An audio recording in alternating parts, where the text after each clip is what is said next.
going on, everybody? This is the Lost Context Gaming Podcast.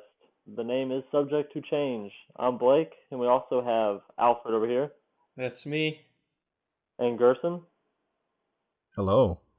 And today we're just going to do a brief intro into who we are and our gaming history and stuff like that, and a couple other little subjects that we have for you guys later on. Alfred, you want to go ahead and start with your gaming history? Yeah, okay. I been gaming since I was like 3. First system I ever played on was a Super Nintendo. And my first games were Super Mario World and Empire Strikes Back for Super Nintendo, for SNES. I played with my friend like all the time. I'd go over to his house and we just spend hours doing that.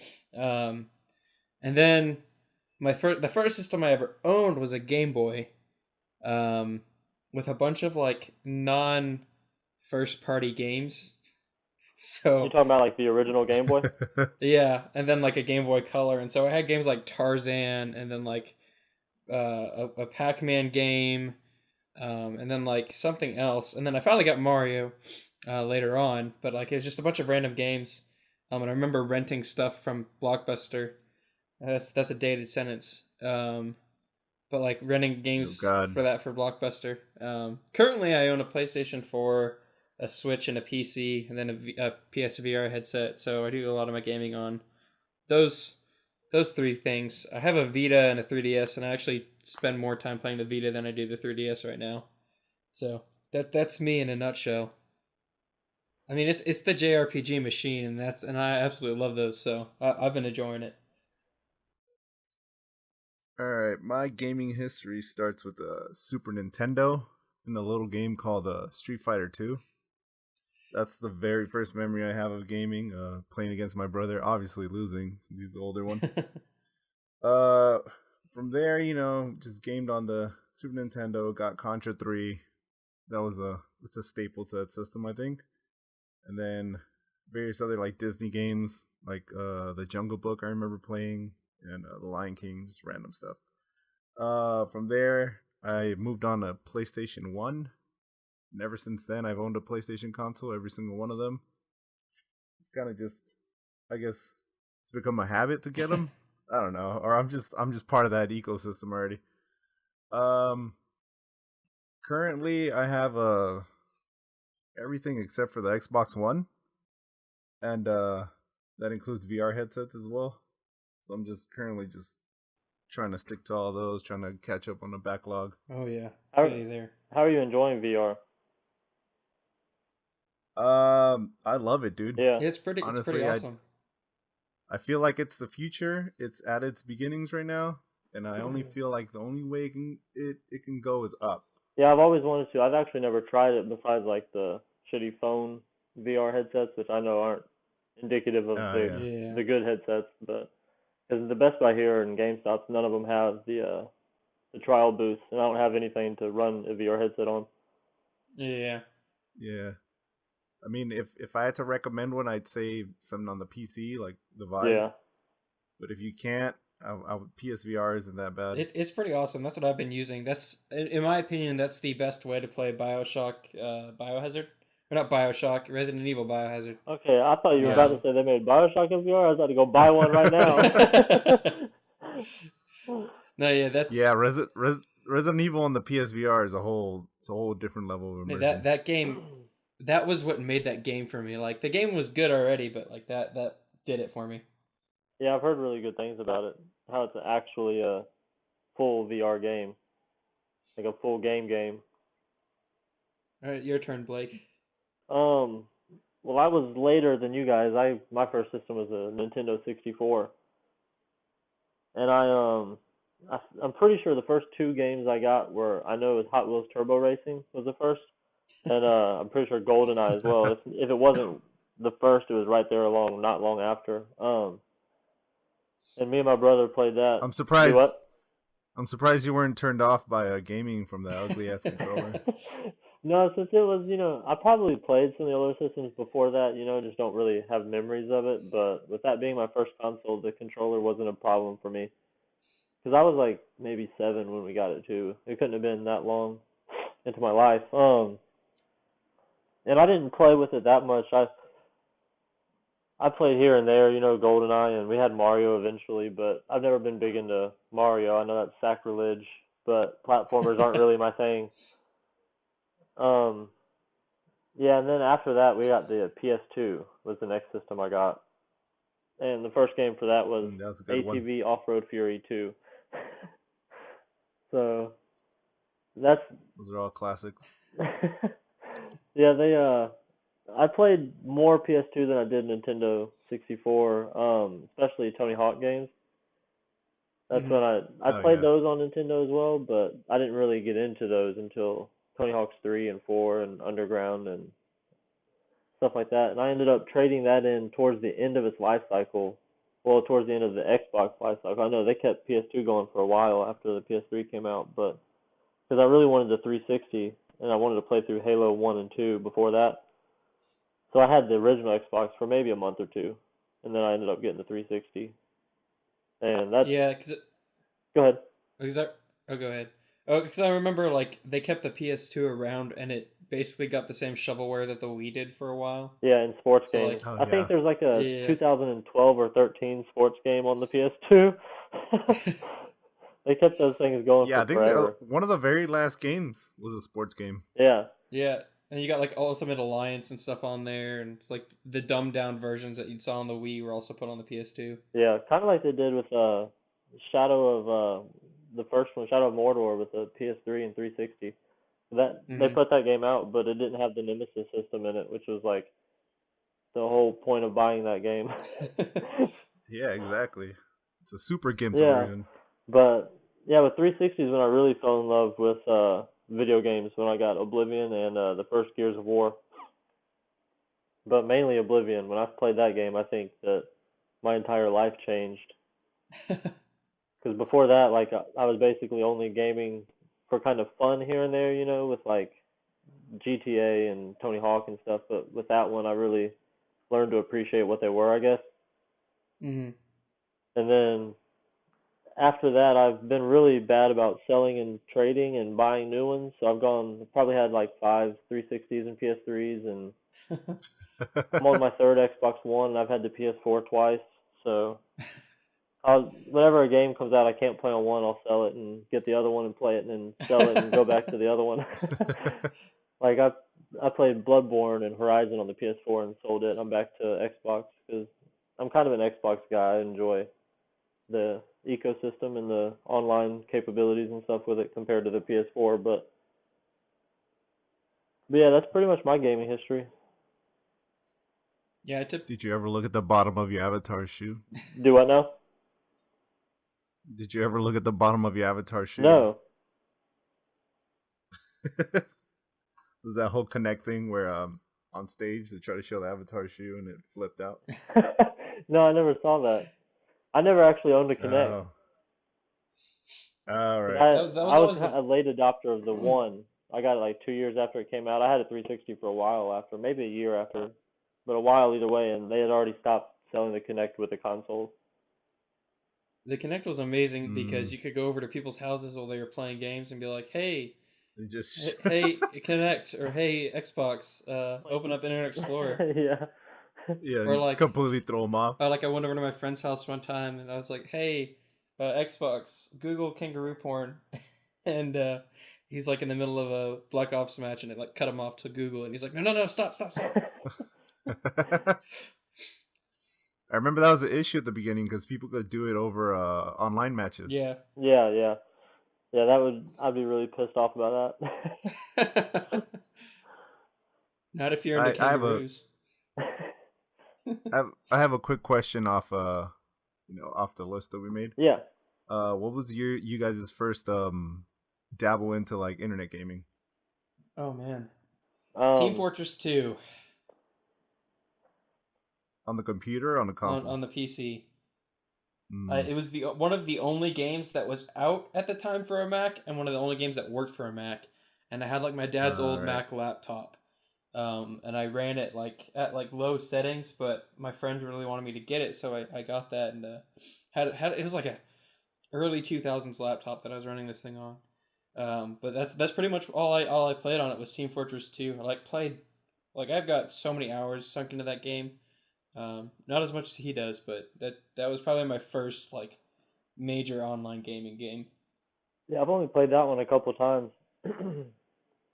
I never really got into it, but I always hear good things about it. Well, Yeah, that what was was your most of my junior high and early high school year was playing that too. Okay.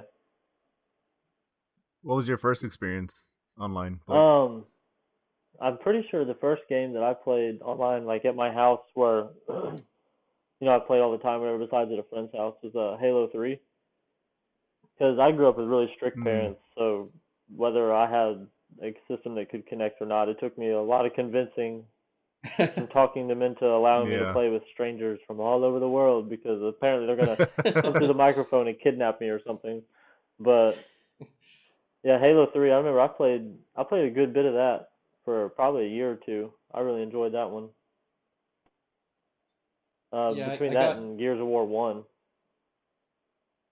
I got TF2 in 2010, and I have about 405 hours in it. I know that's not like impressive No, or anything, Jesus Christ. but that's how long I've sunk into that game Yeah, since uh, about 8 years. Grand Theft Auto Online is a really embarrassing amount of time for me, especially because I most of that time, I'd say 90% of the time was within the first year and a half the game was out.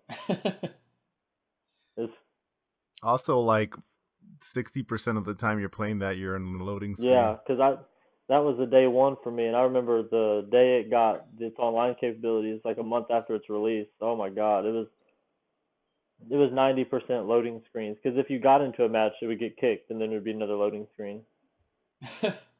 And Yeah, I enjoyed what I played, but the loadings just kill it for me. yeah, I got a crew on there, and it's people that I didn't even know until I started playing. But there was about 10 or 12 of us that it got to the point where you got online and somebody was playing, so there was always Yeah, something to do. And that's before everything became so expensive. Now cars like $10 million and stuff, and it Yeah, became it became a full-time job just to thoroughly enjoy the game. But I got those close to 1,100 microtransactions. hours into it so far. Shit. But yeah, I enjoyed it a lot in the beginning. But what about you, Gerson? What was your first foray into online? It would have to be on the PS2, and I think it was SOCOM 1. Okay, yeah, And that was at the infancy of like online gaming. So you had SOCOM on the PS2, and I believe you had Halo on the Xbox, yeah, where they're really competing for the online. But I mean, just I don't know, just the idea of playing with people that weren't next to you. yeah, It was a whole crazy thing. And then the fact that that game was really hardcore was just like, I don't know, it just drove you to really compete. So it was a really fun game, and it only got better with the sequels. I want to say with a question mark because there were some like really bad yeah. I've ones. never played the SOCOM games before. It was how would I explain it? Kind of like Counter Strike, but third person, a little more Okay, isn't it like also kind of hardcore. strategic, not necessarily Yeah, first it person? was it was very tactical. It wasn't really you're running out there and being Rambo and gunning down the kind whole of like team. No, you had to really like be kind tactical. of like the Rainbow Six Siege game. That's pretty. That's Kind of. Yeah. Yeah, kind of. But yeah, it was I mean, it was really skill based. It wasn't like you were gaining XP and you were gaining ranks left to right. No, you had to maintain your rank by maintaining a certain KD ratio. And if you weren't maintaining that, you'd lose your rank. So it was really competitive because of that. Yeah, that actually sounds really cool. I wonder how that would go over in today's online gaming. You know what I mean? You'd I don't think it Where you could would. lose your you'd be rank able and I to stuff. don't think it'd fly. you'd be able to pay for a higher rank. Yeah, You have probably people selling some their stupid accounts shit on the like that. black market. So Pay yeah, I mean, $200 for the collector's edition and start out at rank like 100 or something like that. it was really cool because you could tell who was good by their rank. Whereas then now you see a rank and you're like, you just sunk a bunch of hours Right, into this right. game. Yeah, it's like you're level 55, but you've been playing for 400 hours compared to somebody that's Yeah, level 55 and been playing for 10 hours. That's the change in how games work now is a whole different topic. We can get to that one later too. That'll be an entire episode on its own. So what have y'all been playing recently? What are some games you've been playing this past week or so? I could start with this. Right. Man, I just finished Xenoblade Chronicles 2 for the Switch. Quickly skyrocketed into like my top favorite, like one of my top favorite games that came out last year. Oh, really? Yeah, I sunk maybe about 90 hours into that game. Yeah, that's awesome. And that was man, it wasn't until, man, I must have been maybe 15 years ago when I finally started getting into JRPGs. But this is probably one of my favorites that came out this year. My other one I'll talk about later. But the story was really good. I mean, I'm not a graphics stickler, and it's on the Switch, so it's not going to be like the powerhouse. Right. But the gameplay was great. The story was great. It had a really good twist at the end, which I totally did not see coming at all.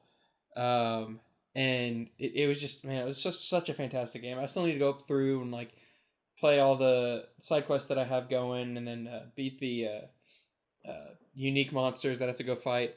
Other than that, like I started, so we got the Kingdom Hearts remastered versions, which is like 1 through 2.5 or whatever it is. Yeah, there's about like 10 games in between those. Yeah, two. so we got both of those maybe back in Christmas. My wife and I did.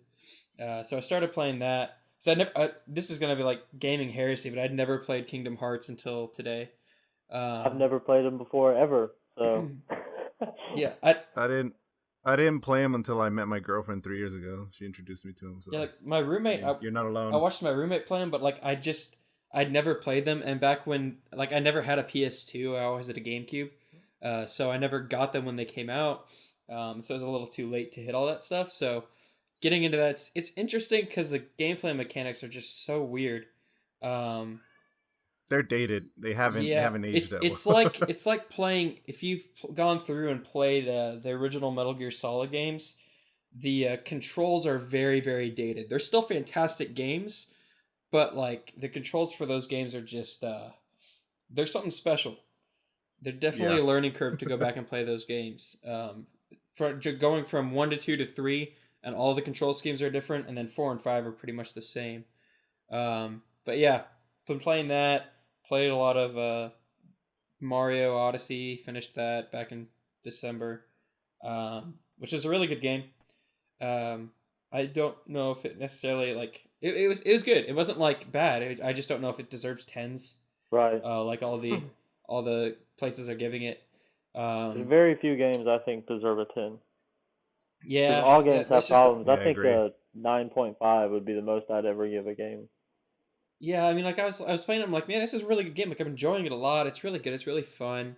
It's just like, you literally encounter a star, or in this game, it's like moons, like every 5 feet or something. Oh, and so it's fuck, they're like everywhere. yeah, so it's like, I mean, it kind of takes away that sense of like discovery when you just get them. It's like walk 5 feet, you got a star. Yeah. And so it's like, I don't know. There's a lot. There's still some things that I kind of had a gripe with that in, but other than that, played Destiny 2. Where I've on and off been playing that with the clan. Played Wolfenstein: The New Order. That was a really good game. Yeah, I got about halfway through that game and I couldn't play anymore. Or not. Sorry, not New Order. The New Colossus. Yeah, the new one. Oh, okay. Yeah, the second one. I got about halfway through the first one and I kind of stopped. I don't know. The shooting didn't feel very good. Yeah, Was it the controls. Was it like the crazy ass sex scenes that came out of nowhere? that was weird. There were some of those in the second game. I was just like, why? Like, there's at one point where the pregnant woman like rips off her shirt and starts firing like guns at the Nazis. I'm like, hold on, what is going on? Maybe I will go back and play this game. And then they're just like, oh, this is something normal that happens. I'm like, I mean, if this is what happens in a Nazi America, then you go for it. I think they just took it a little too overboard on the second one. They kind of embraced it. They went the Saints Row route. Yeah. Where Saints Row 2 was kind of goofy but kind of serious. Yeah. and then 3 and 4 You're just jumping went over crazy. I buildings. think that's what they did with this one. Yeah, in like an Yeah. alien simulation. Yeah. Right. Hey, no lie though, Other than that made me like every Saints Row game for a different reason. other than that, I can't really think of anything else that I like. I mean, yeah, Breath of the Wild, but that was a while back, and the DLC really didn't take me that long. Um, so I don't know. Yeah, most of those games that I mentioned, Xenoblade Chronicles 2 was the one that I sunk the most time into lately, and I enjoyed that game immensely. That was just such a perfect way to end the year for me in gaming. The first one was on 3DS, right? Yeah, it's on 3DS or new 3DS, and then Wii. I have it for the Wii. I just don't have a Wii anymore. Okay. But I know how it ends and I know how it goes. Yo, you never actually And played through it?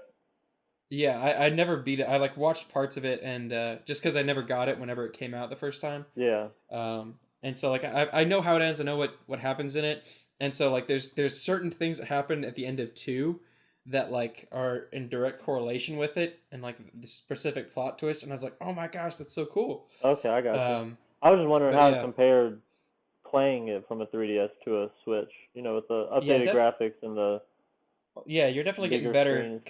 because it went better from Wii to 3DS, but the Switch is definitely looks better. It's a completely different graphical style too. Right. This one's more like artsy, more cell shaded, I guess. Okay, kind of And Borderlands-ish. yeah, kind of not necessarily. More like kind of like a I don't really know how to describe it, like a darker Wind Waker type thing. Okay, okay. Where it's more cartoony. Whereas like Xenoblade 1 and Xenoblade Chronicles X, which were like semi-realistic, they looked a little bit more like they were trying to be like along the same vein of Final Fantasy, like 14. This one kind of did its own thing, so it was really cool. I really enjoyed this game. And if you're looking for a really good Switch game, I'd highly recommend it. Okay, I'll be And hoping if you're looking for very great boob size on female characters, also. Well, like so, there's a each different character in the game was designed by someone completely different. So like each blade or like person, like each sword or weapon is designed by a completely different person. And so there's a rumor, and I don't know how true this is, that a former like hentai artist was one of the designers for a character in the game. I don't know which character or like who it was, but that's what I've heard. And so you I'm know like, which I character. can see that. You got tentacles wrapped around her ankles. Isn't there a rabbit with like a sex doll at one point in the game? I don't know. I haven't gotten all the blades, all the characters for it. That's another thing I'm trying to do. It's like RNG based, so it's really hard to get all the characters. But there's a lot that was censored, like joke wise and language wise, from America to or from Japan to America, like there always is. None of the art though. All the graphics are the same. It's just dialogue. Yeah. Still a good game. I'd recommend it. I might end up playing it once I get a Switch. Is it turn-based or is it real-time combat? It's real time. Kind of like it's a lot like Monster Hunter in terms of how it works. Okay, in terms yeah. of like the general premise. But yeah, you get like arts and you know there's certain moves that are on cooldown. But it's mostly like. Did you ever play Ni no Kuni? No, I haven't. Yeah, I did. It's kind of like that where you're like moving around, you have free movement, but the attacks are more like you attack and then that attack has a recharge, but you have like a basic attack. Yeah. So it's kind of like that. Okay, I got you. Kind of like yeah, I got you. All right. Yeah. Oh, you want to go next, Blake, or you want Yeah, me I'll to go? go. Lately I've been stuck on Mafia 3. I played it on launch on PC, and I forced myself to beat it even though it was broken. And I'm enjoying it a lot more now that it's not broken. Have they improved the AI? No, it's still, you can kind of sneak up on people when they're looking at you, but but I don't mind it because I just put it on easy, and because I beat it before, so I'm on easy anyways. I'm just running through for the story again. Mm-hmm. And for the achievements, because I'm a slight achievement whore. I don't play shitty games for achievements, but I'll replay games for them if I like the game enough. Yeah. But I reformed myself though on trophies. yeah, It depends. It like if I'm close to it, I will. Like for some reason, like I still to this day I don't know why I have a platinum. in it, but I platinum Infamous Second Son, which is like the worst Infamous game. You think so? I enjoy. Yeah, you know what? You're right. Compared to the other two, it's the worst, but it was enjoyable still. Yeah. Yeah, that was one of the exclusives I bought when I had a PS4, and I put like 2 hours into it, and I was like, I'm good. But yeah, it was only like $20, so I didn't feel bad wasting money on it. Mhm. But before Mafia, I was playing Agents of Mayhem, which I think got a bad rap. I really, really enjoyed playing that game. It's made by the people that made Saints Row, Volition or something. I don't know if it's actually the same studio, but it's the same people. Because I think they closed, didn't they? Volition? No, they're still open. Okay. I'm mistaken. I don't know who I'm thinking of. If I remember correctly. But yeah, that game was really fun, and Johnny Gat was in it, and I liked Johnny Gat, so that was cool. You get to play as him. But yeah, besides that, I've been playing a little Call of Duty World War II here and there, which that's the first Call of Duty I bought since Modern Warfare 2. And I'm kind of enjoying that. I prestiged, and now I'm kind of done. But here and there, I'll go play a match. Once I hit that level 55, I was like, I don't know what I'm doing anymore. Kind of just wasting time. Yeah, it's kind of the same thing with Destiny 2. Like, you hit that level where you're just starting to grind and, like, barely go up. It's like, Yeah, they were like, hey, you can prestige now. I was like, okay, cool. I don't know what that means anymore. So I went to do it, and they're like, oh, we're going to take away everything you've earned and make you start over. And I was like, why? What's the point of this? Yeah, I never felt the need or saw the point in that. Yeah, I don't either. They don't give you anything besides the token that shows your rank is different, so that people say, oh, that guy prestiged. It's like, I don't care what it's they bragging think. rights. Yeah, exactly. But it's bad bragging rights, because you're just like, I just sunk this amount of hours into this game. Right. And now you can prestige weapons, and you can prestige your class. You have like kind of like Battlefield, like Airborne and stuff like that. And that basically does the same thing. So I don't know, but it's a fun game. I enjoy it. There's just not much to it. There's not many maps, but yeah, that's pretty much it. Mafia 3. I got Xenoverse 2, which is the first Dragon Ball Z game I've played in a while, and I've been playing that here and there. But once I started Mafia, I haven't really gone back. I've been trying to do all the side quests and the DLC for that, because I never played the DLC originally. So. But. Does the DLC take place after the main story or in between? So, have you played Mafia 3? I did. I passed it. Okay, whenever you get the Cassandra, Burke, and Vito, they get their first area, their home area, the DLC opens up, and it pops on your map. So, story-wise, like, the one I'm doing now, you're working with your friend, the CIA agent. Can't remember his name for some reason. Yeah. Donovan. And you're doing some CIA-type stuff. So, I don't want to ruin anything, but it's pretty cool so far. You, like, go to a separate little island. So, and you get some new weapons. A whole new environment. And I'm doing that before I finish the game, because I couldn't remember if you can free roam after the game or not. And I was kind of scared to beat the game and then have to restart to get to that point again just to do the DLC. But I don't remember. Can you free roam? I don't remember, because it was broken on PC really badly. So once I beat it, I was done with it. So I don't actually know if you can free roam after or not. But I think I kind of forced myself to beat that game, and I just sold it immediately. I didn't check. Yeah, it's a little repetitive, but I don't mind the repetitiveness of games. Like, I like the kind of, I don't necessarily like collecting for collecting's sake, but when it's repetitive missions, like, go kill these 100 people all over the map, I'm fine with that, because it's something to do. It's combat, it's fun to do. It's not like, yeah. It's not like collecting orbs or something that don't do anything.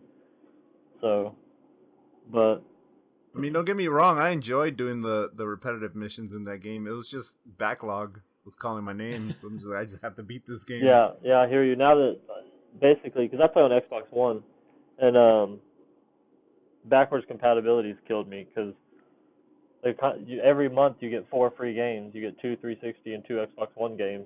So now I'm just, they gave Army of Two this month, and I was like, fuck, I haven't played that since release. The first one or the second one? Yeah. I was like, I really like that game. I need to play through that again. So I downloaded it. And now I'm like, I have so many other games to play. Yeah, that's pretty much what I've been playing. What about you? um, shit. I'm honestly playing like about 10 games at the same time, which is horrible. I've become the worst gamer in the world. Like on Switch, I'm playing through Odyssey. The Mummy I Demastered I've heard heard, that's good. side-scrolling game. yeah. It's really good. It's almost like a Metroidvania game. From what I've heard, like the mechanic of it reminds me of Zombie U. Like, Yeah, because yeah, if you lose a character with all the upgrades, you have to go back and kill that character to get all the upgrades as well. yeah. Is this the first time they've made a So game based on a movie and the movie was terrible and the game was good? It's not I like want to necessarily say, based off of the movie. It's like a corollary to it, I guess, because there's no characters or anything from the. For the movie? Uh, Okay, I there got you. is. There are.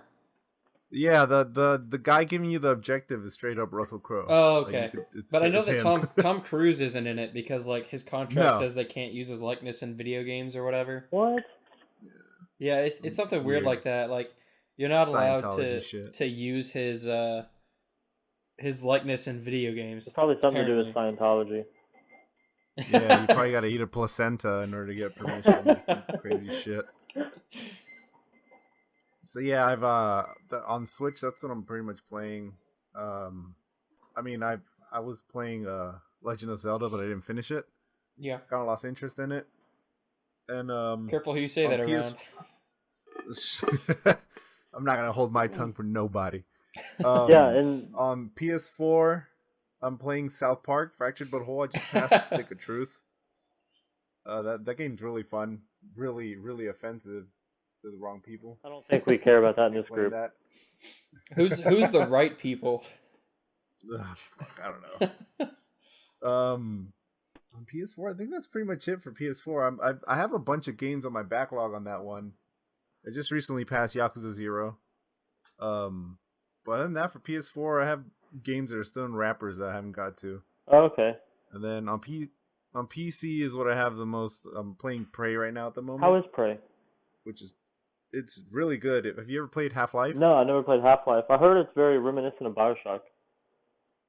It is. Yeah, I it's played like the demo. BioShock. It's like BioShock, Half-Life, and Metroid. Okay. Yeah, So BioShock is you have like, one of my favorite games of all time. yeah, it's just that weird, like, it's BioShock-esque in the way that the environment is just really interesting and creepy at the same time. Yeah. Half-Life, because you have like this weird science shit that's happening that you don't quite understand yet until I'm pretty sure they'll explain it later on in the Right. game. And then Metroid-esque because you have these rooms that you unlock and you have to go back to constantly to unlock new stuff and just getting new weapons and stuff like that. So it's really reminiscent of that. Yeah. But it's pretty damn fun. I'm liking it. So I'm seeing the thing with me though is that I'm trying to make it in streaming, so I'm like trying to see what the hell gathers people. Okay. So I'm just playing random shit. So I'm playing Prey on that, and then my usual Rainbow Six Siege and PUBG, and then just playing vibe shit like Onward and Pavlov VR. Yeah. Yeah, I stopped myself from buying PUBG as I was buying it because I played the free Fortnite Battle Royale. And it's Yeah. fun, but at the same time, it's like, okay, you gather supplies and you hide for 30 minutes and then you die. And then, From what- it just seems like, I don't know, because, I have kids and stuff, so I don't know how I feel about wasting my time. Yeah.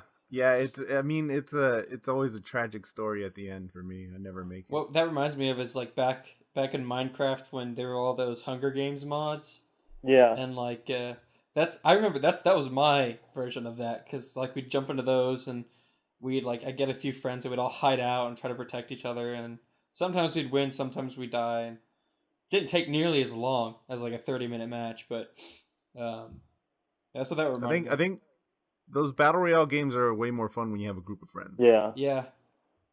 If you're playing alone, it's really quiet. It's kind of boring because you like you said, you're waiting a Yeah. lot. But if you have a group of friends, it's really fun. Yeah, they have some really cool stuff in the Fortnite version.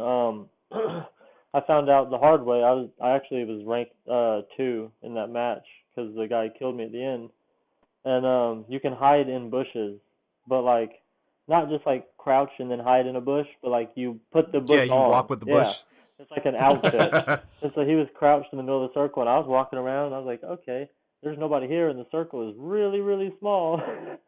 And then all of a sudden, he just stands up and shotguns me. I was like, that was weird. That bush just shot me. And I feel like that game's gaining a lot of traction compared to PUBG, because PUBG runs like shit It's just, and Fortnite runs really really Well, smooth. it's PUBG just is a game made by modders, so it's not like a full like studio. right. It's like a bunch of people that like mod games. So it's kind of like a really bare bones engine. Like I haven't played it, so I can't speak to how it runs just from what I've heard from people. And I don't know how I I feel mean, about sinking $30 into that game right now. Well, I know on it Xbox it runs. sold It will run. Oh, no, go ahead. Go ahead. it sold 3 million copies in a month on Xbox alone. Well, yeah, That because is it that's gained a lot of crazy. traction.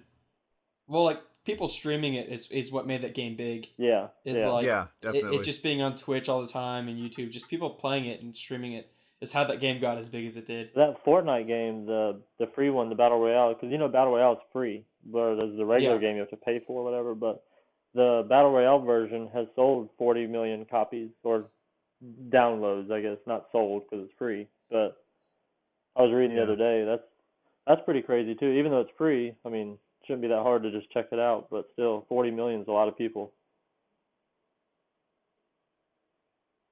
The other problem with Battle Royale, if I could throw in at the end, is the Chinese just hopped on Yeah, I've been hearing about and that. they're hacking the shit out of everything and just fucking the game up. Yeah, I've been hearing about that. That people are shooting you from across the map and running at 100 miles an They'll hour. shotgun you through walls. Yeah, yeah. Yeah, that seems real shitty. Especially to wait 30 minutes to be shotgunned through a wall. But it's a cool Yeah, concept, and everybody's been copying it too. There's even a mode in Grand Theft Auto 5 online. yeah, the Smuggler's Run one. Yeah, yeah. You parachute out of the plane, and then you land, and there's vehicles and guns in a circle. Then you just deathmatch till the end. But I think it's something, if you haven't experienced it, it's something you have to play. Because I don't know if you like, for PUBG specifically, it might just be me, but when you make it to like the last 10, your adrenaline just gets kicked oh up. yeah, And your heart's like pumping, and it's just it's a horrible feeling. And then when you lose it all, you're just like, fuck this game. yeah. I like the Fortnite one except for the building, because then people just run to where the middle of the circle will be, and they just start building these huge like buildings. They hide on the inside, and then by the time you get there, they're 4 walls deep, and to get to them, you got to break the walls down so they know you're coming, and I don't know. But so, what are some of your favorite games came out last year? You want to go first? I guess I can go. I made my list actually last night. At the top of my list is Persona 5. Like I haven't played through a game this like twice in such rapid succession as I did with that game. I beat it and then I was like, all right, I need to play through this game like again, and so I started a second one almost immediately. Cool. So like that's probably that quickly made its way into like my top favorite games of all time. And like the fandom for that series just sucks. It's just awful. But the game itself is fantastic. It made me like ended up getting that's the reason why I bought a Vito's for Persona 4 Golden. Wait, why does the fandom suck? They're just have you ever seen any of the Undertale fandom? No, I haven't. It's just toxic.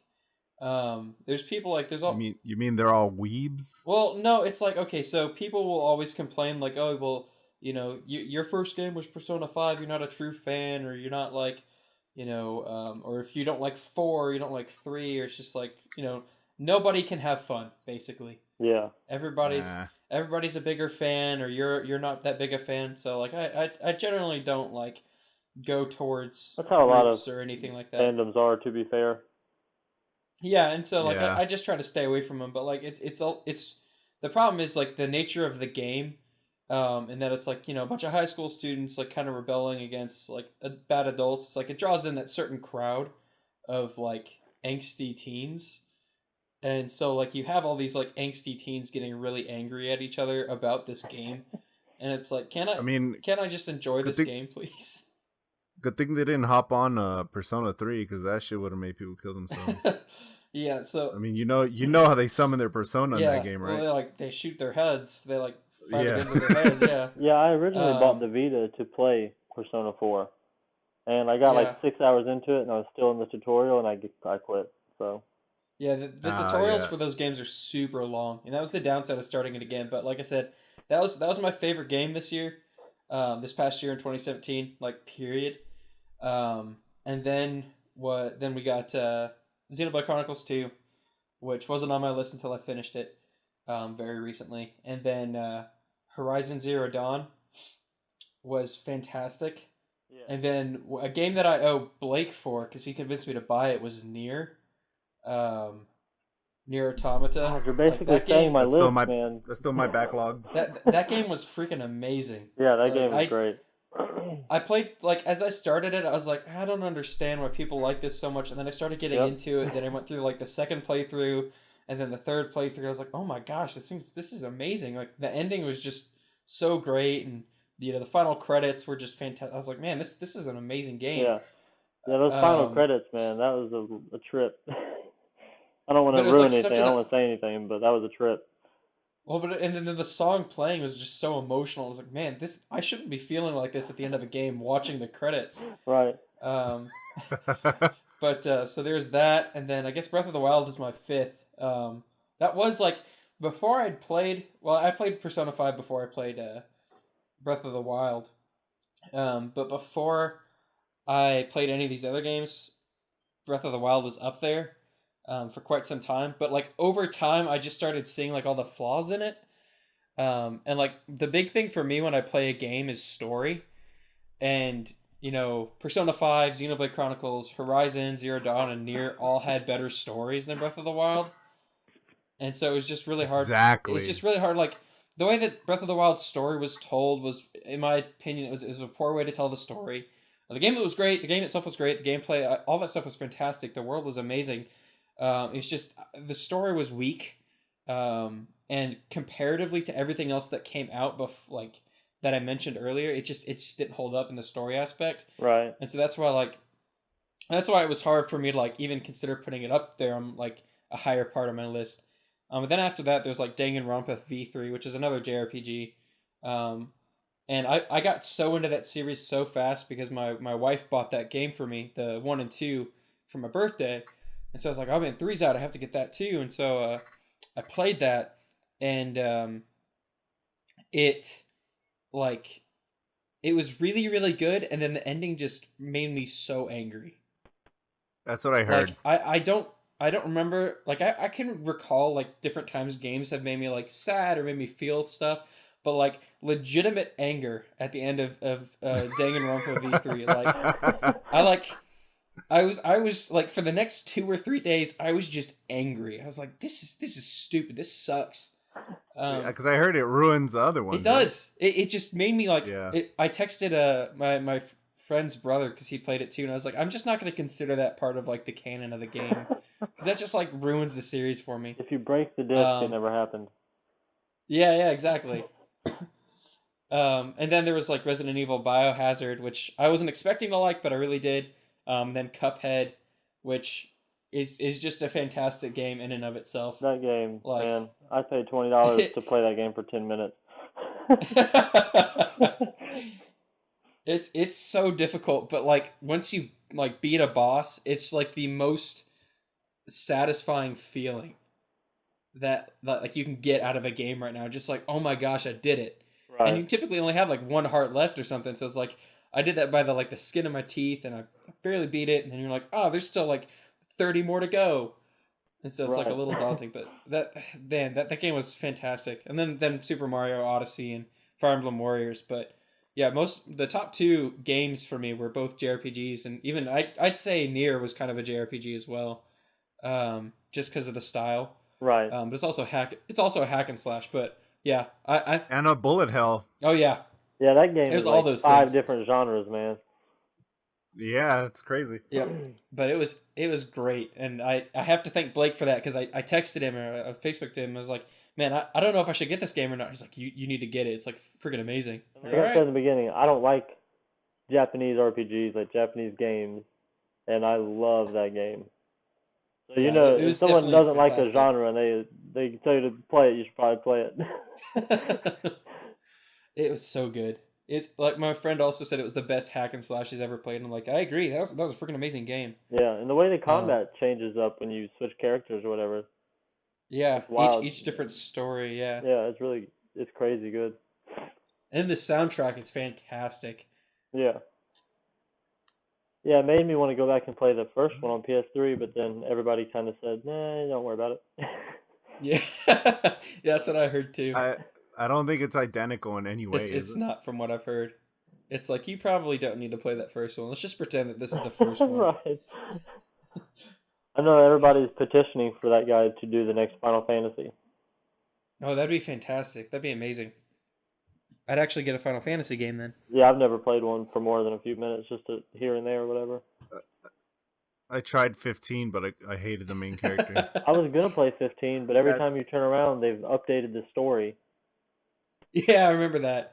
So that was another huge flaw. That was one of my big gripes with 15. You didn't get the complete story at launch. You had to watch the fucking movie and watch the little anime series. well, they not only had. that, And then there you was had like 3 months after the game was out, they released a middle chapter of the game.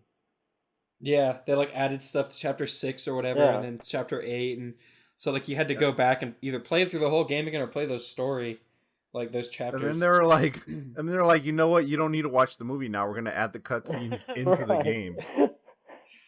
Like several months after, it's And like, they've oh my released god, a what are you complete doing? edition and a Game of the Year edition. They've had like 3 different editions, so I'm probably just never gonna play it. Yeah, Yeah, and now they announced the Royal Right. Edition, yeah, with like all the DLC that's coming out for it, all the story Where- chapters and stuff.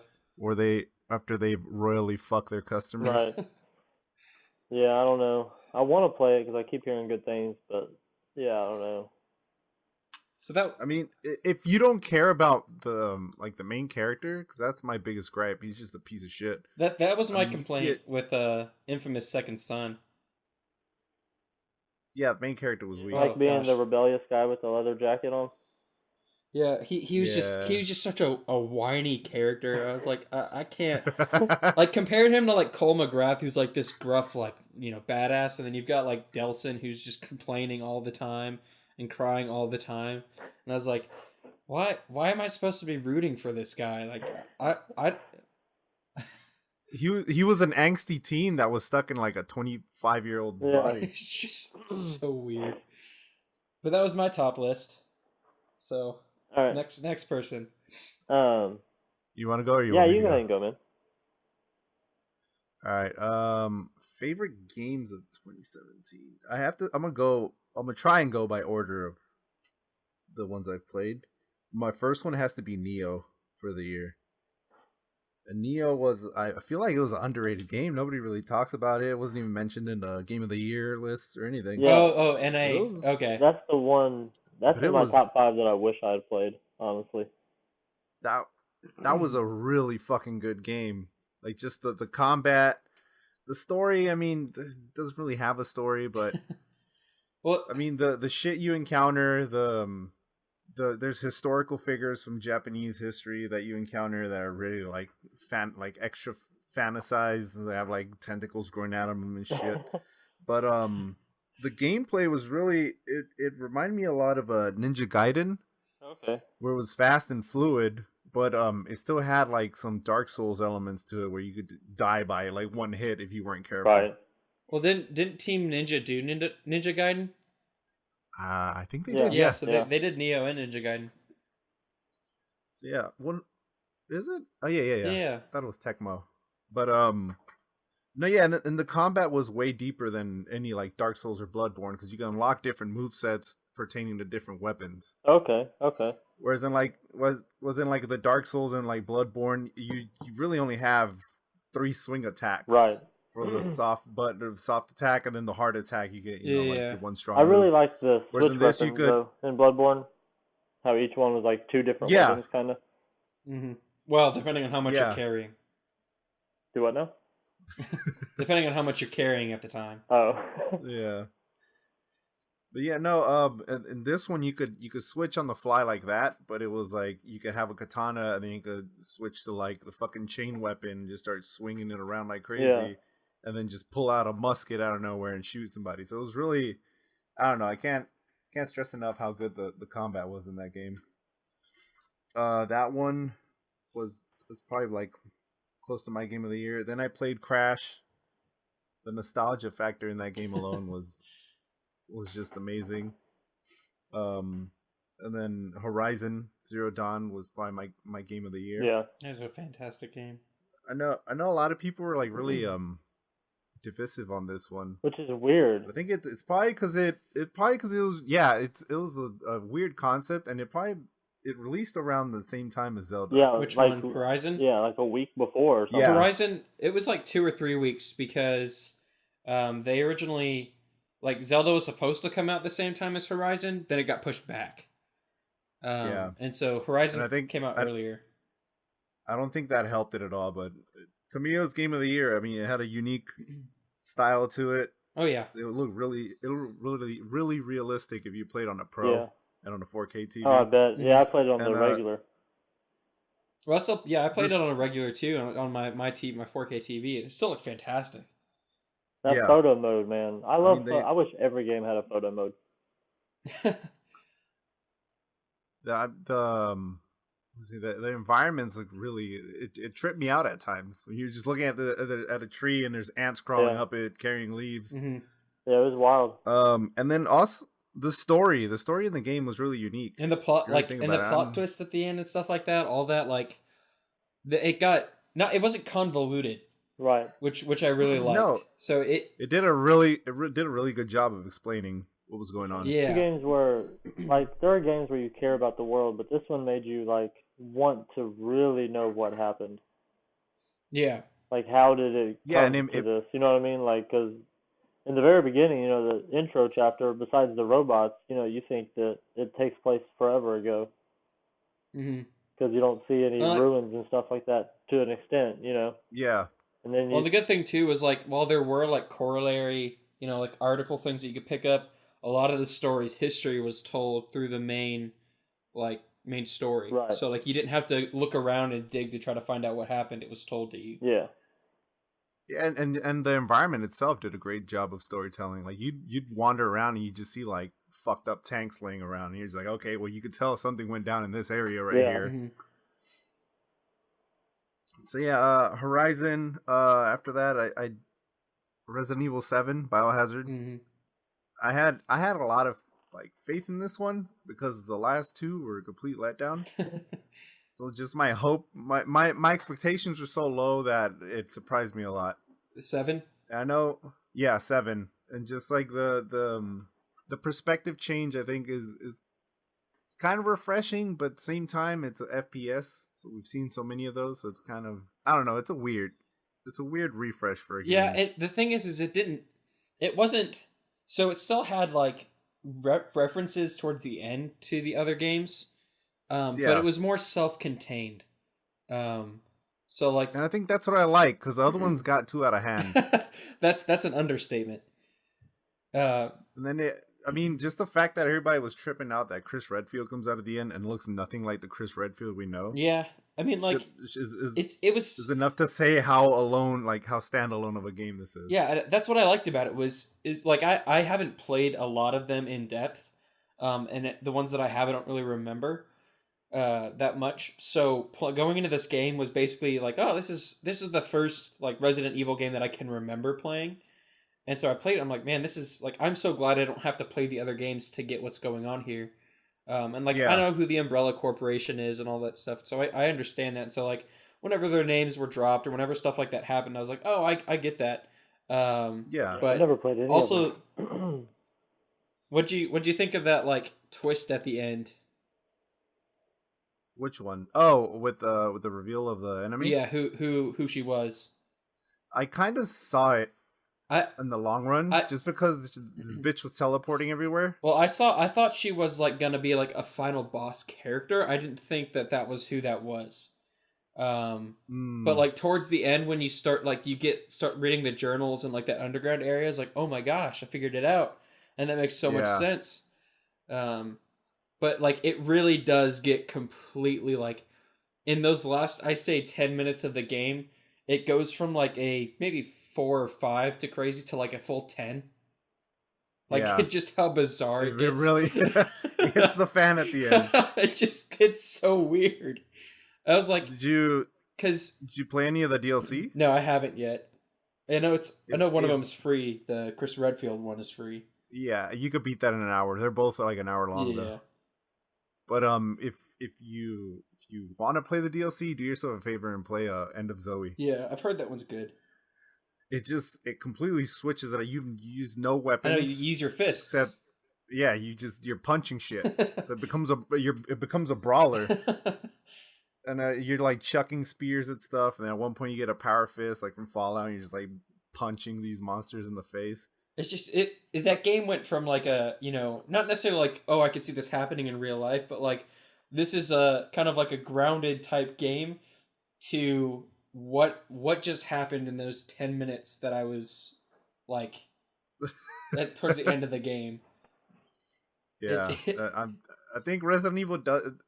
They kept it subtle in this one. The past ones have started like immediately like that. Yeah, and I think that's where they've gone wrong.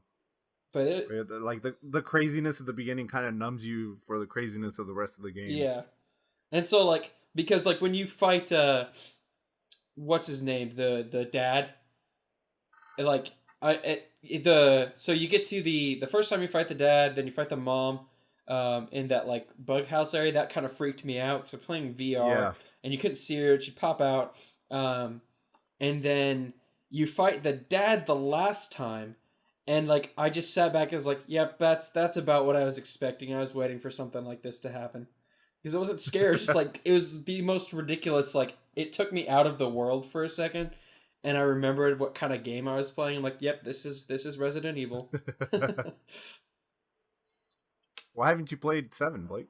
I just haven't got to it yet. I'm not I'm a huge fan of horror movies, but I've never been the biggest horror game fan. I don't know. But I've been wanting to. It's been on my list, but just now it's gotten so far back that we're now getting to new games coming out again. So yeah, I'm not sure when I'll ever get to it. If you do, I'd recommend it. It was really good.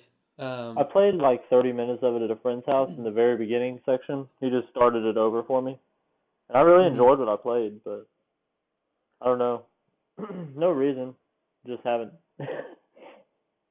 But I've never played any of them. I played 4 for like an hour, and I couldn't stand the stop and shoot mechanics, so I never went back. Yeah.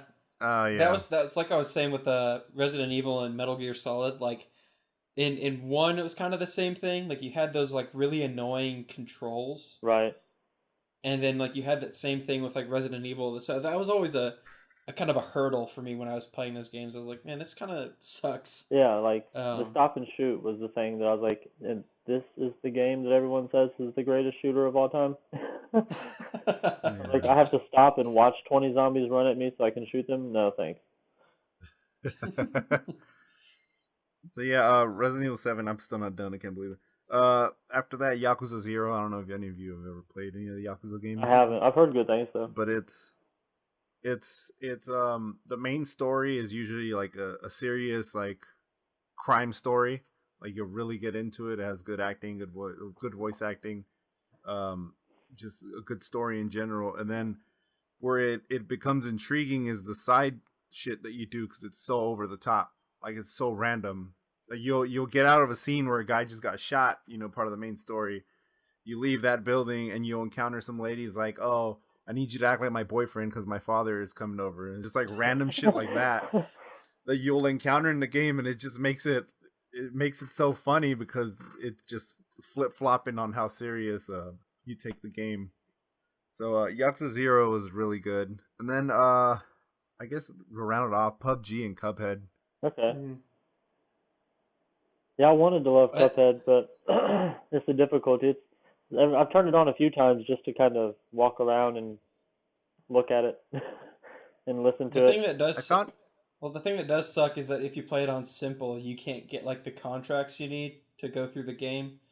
So like you Okay. have to play it on normal. Right. So if you try playing it, you can typically play it on simple and win. It's still a little difficult. It's not as hard. But then the game's like that was fun practice, but like you can't get the contracts without playing on normal. And so I'm at the very end where you have to fight the dice guy and then Satan. Okay. Um, yeah. and so like I'm struggling so much with that.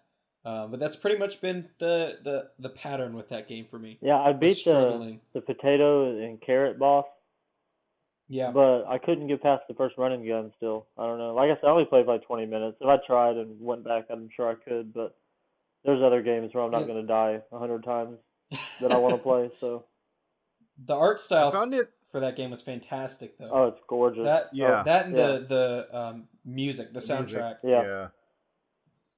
I didn't really find the game that it was challenging, but I didn't find it frustrating like where I'm pulling my hair out Right. compared to like because I feel like it's patterns that you can learn. Yeah. And so if you die, it's usually your fault that you just didn't move out on time or something Sure. like that. Whereas compared to like Demon Souls, Bloodborne, and shit like that, you just get hit like out of nowhere with some funky I don't shit. mind Yeah. those games. And that's where it's I've frustrating. played through Bloodborne 3 times, and that was my first quote unquote Souls game. And I got about halfway through Dark Souls 3 before I sold my PS4. So I'm gonna eventually get that again, but I buy digital and it never goes down in price. It's still $60. So fuck that.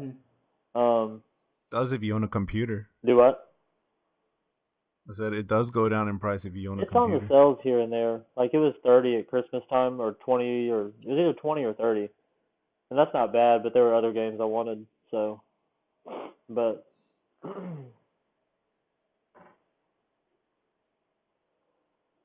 yeah, I guess I'll rattle off some of my top. Are you done, Gerson? Sorry.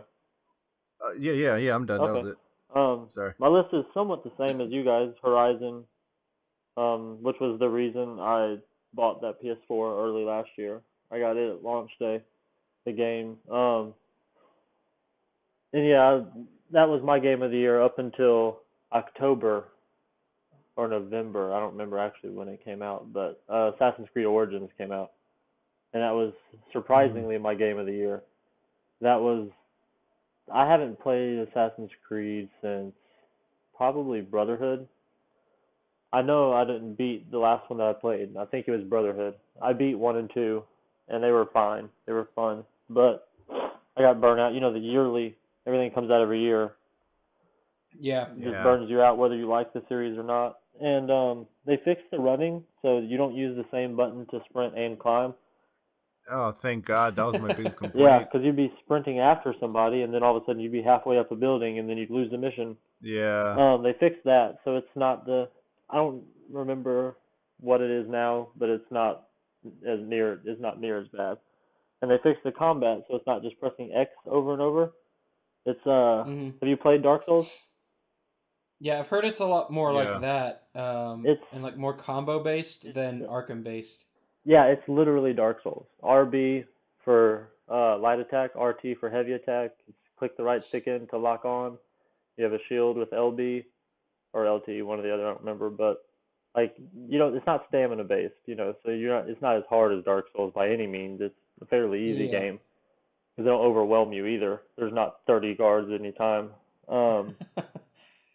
like there used to be. But yeah, they fixed the combat so it was actually fun, and the story was really engaging, and the world is gorgeous. Good God, ancient Egypt has always been a weakness for me. I love ancient Egypt, but they had a good photo mode. Like I said, I'll take a good photo mode any day of the week. Um, Those are my biggest complaints about the Assassin's Creed series was that the clunky like running and yeah. climbing and the clunky ass Well, combat. then you should pick this one up. Like I said, I didn't expect to like it near as much as I did, and I rented it from Redbox just to try it because I kept hearing good things, and I fell in love with it. Like I absolutely love it. I put like 75 or I 80 might have to hours pick it into up. it. And then Nier Automata was at the top of the list too. We already talked about that. Mm. There's not a whole bunch of games that I played last year. Like I said, Call of Duty is the first Call of Duty I played, so I put about 30 or 40 hours into that. It was pretty fun. Um,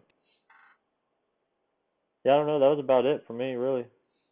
I played a lot of backlog games, and I played a lot of like the game I played the most last year was Bloodborne, and that didn't come out last year. So Yeah. Yeah.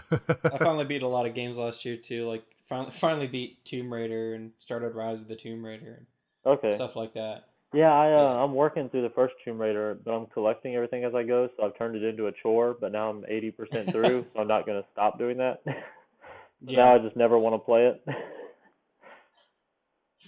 I feel you there. I started doing that same thing, and then I'm like, okay, what did I miss? Where do I need to go now? Right. Yeah.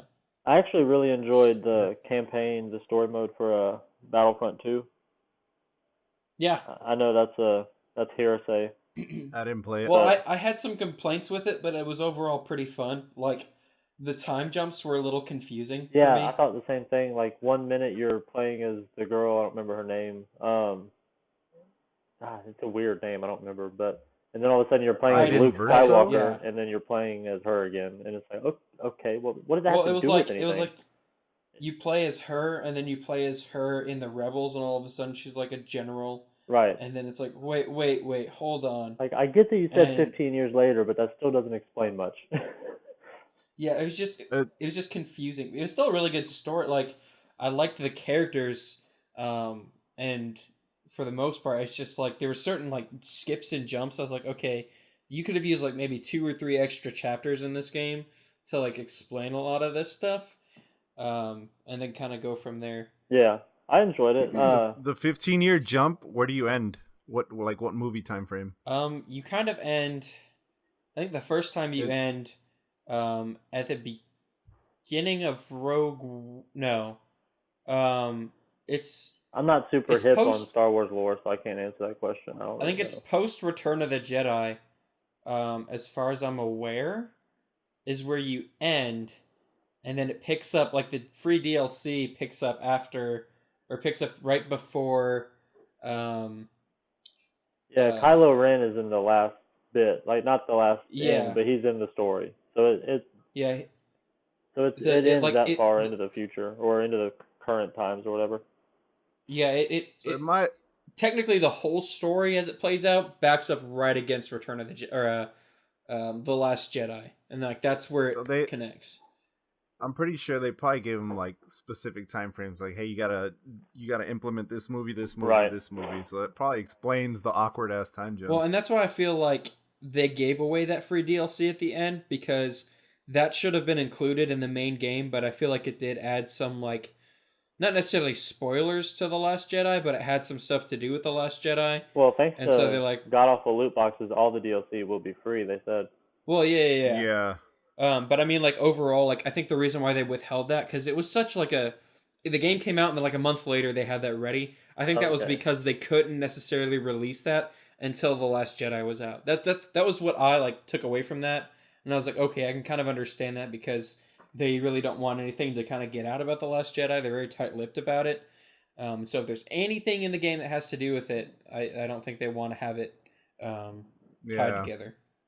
Yeah, I didn't play it until it was already 2018 because I got it Yeah. during the Christmas sale.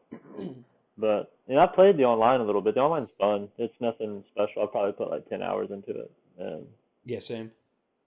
it's very confusing.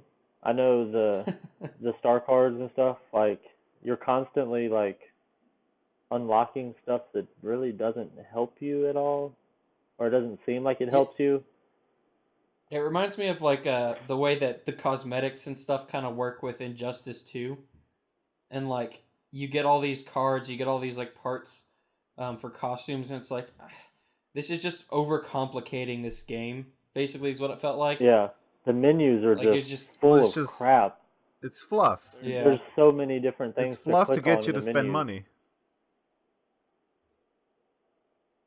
it That's all it is. It's pretty much just junk so you can spend money in the long run. Yeah, yeah, it just Like overcomplicated fuck. stuff. I was like, "Ugh, this just this was a fun game, fun fighting game, fun shooting game, fun Star Wars game. Now yeah, it's it just feels like a great little to bit too shoot. complicated. It's a dice shooter. It feels good. It sounds like Star Wars. It looks beautiful, but it's just Yeah, not fun. I don't know why.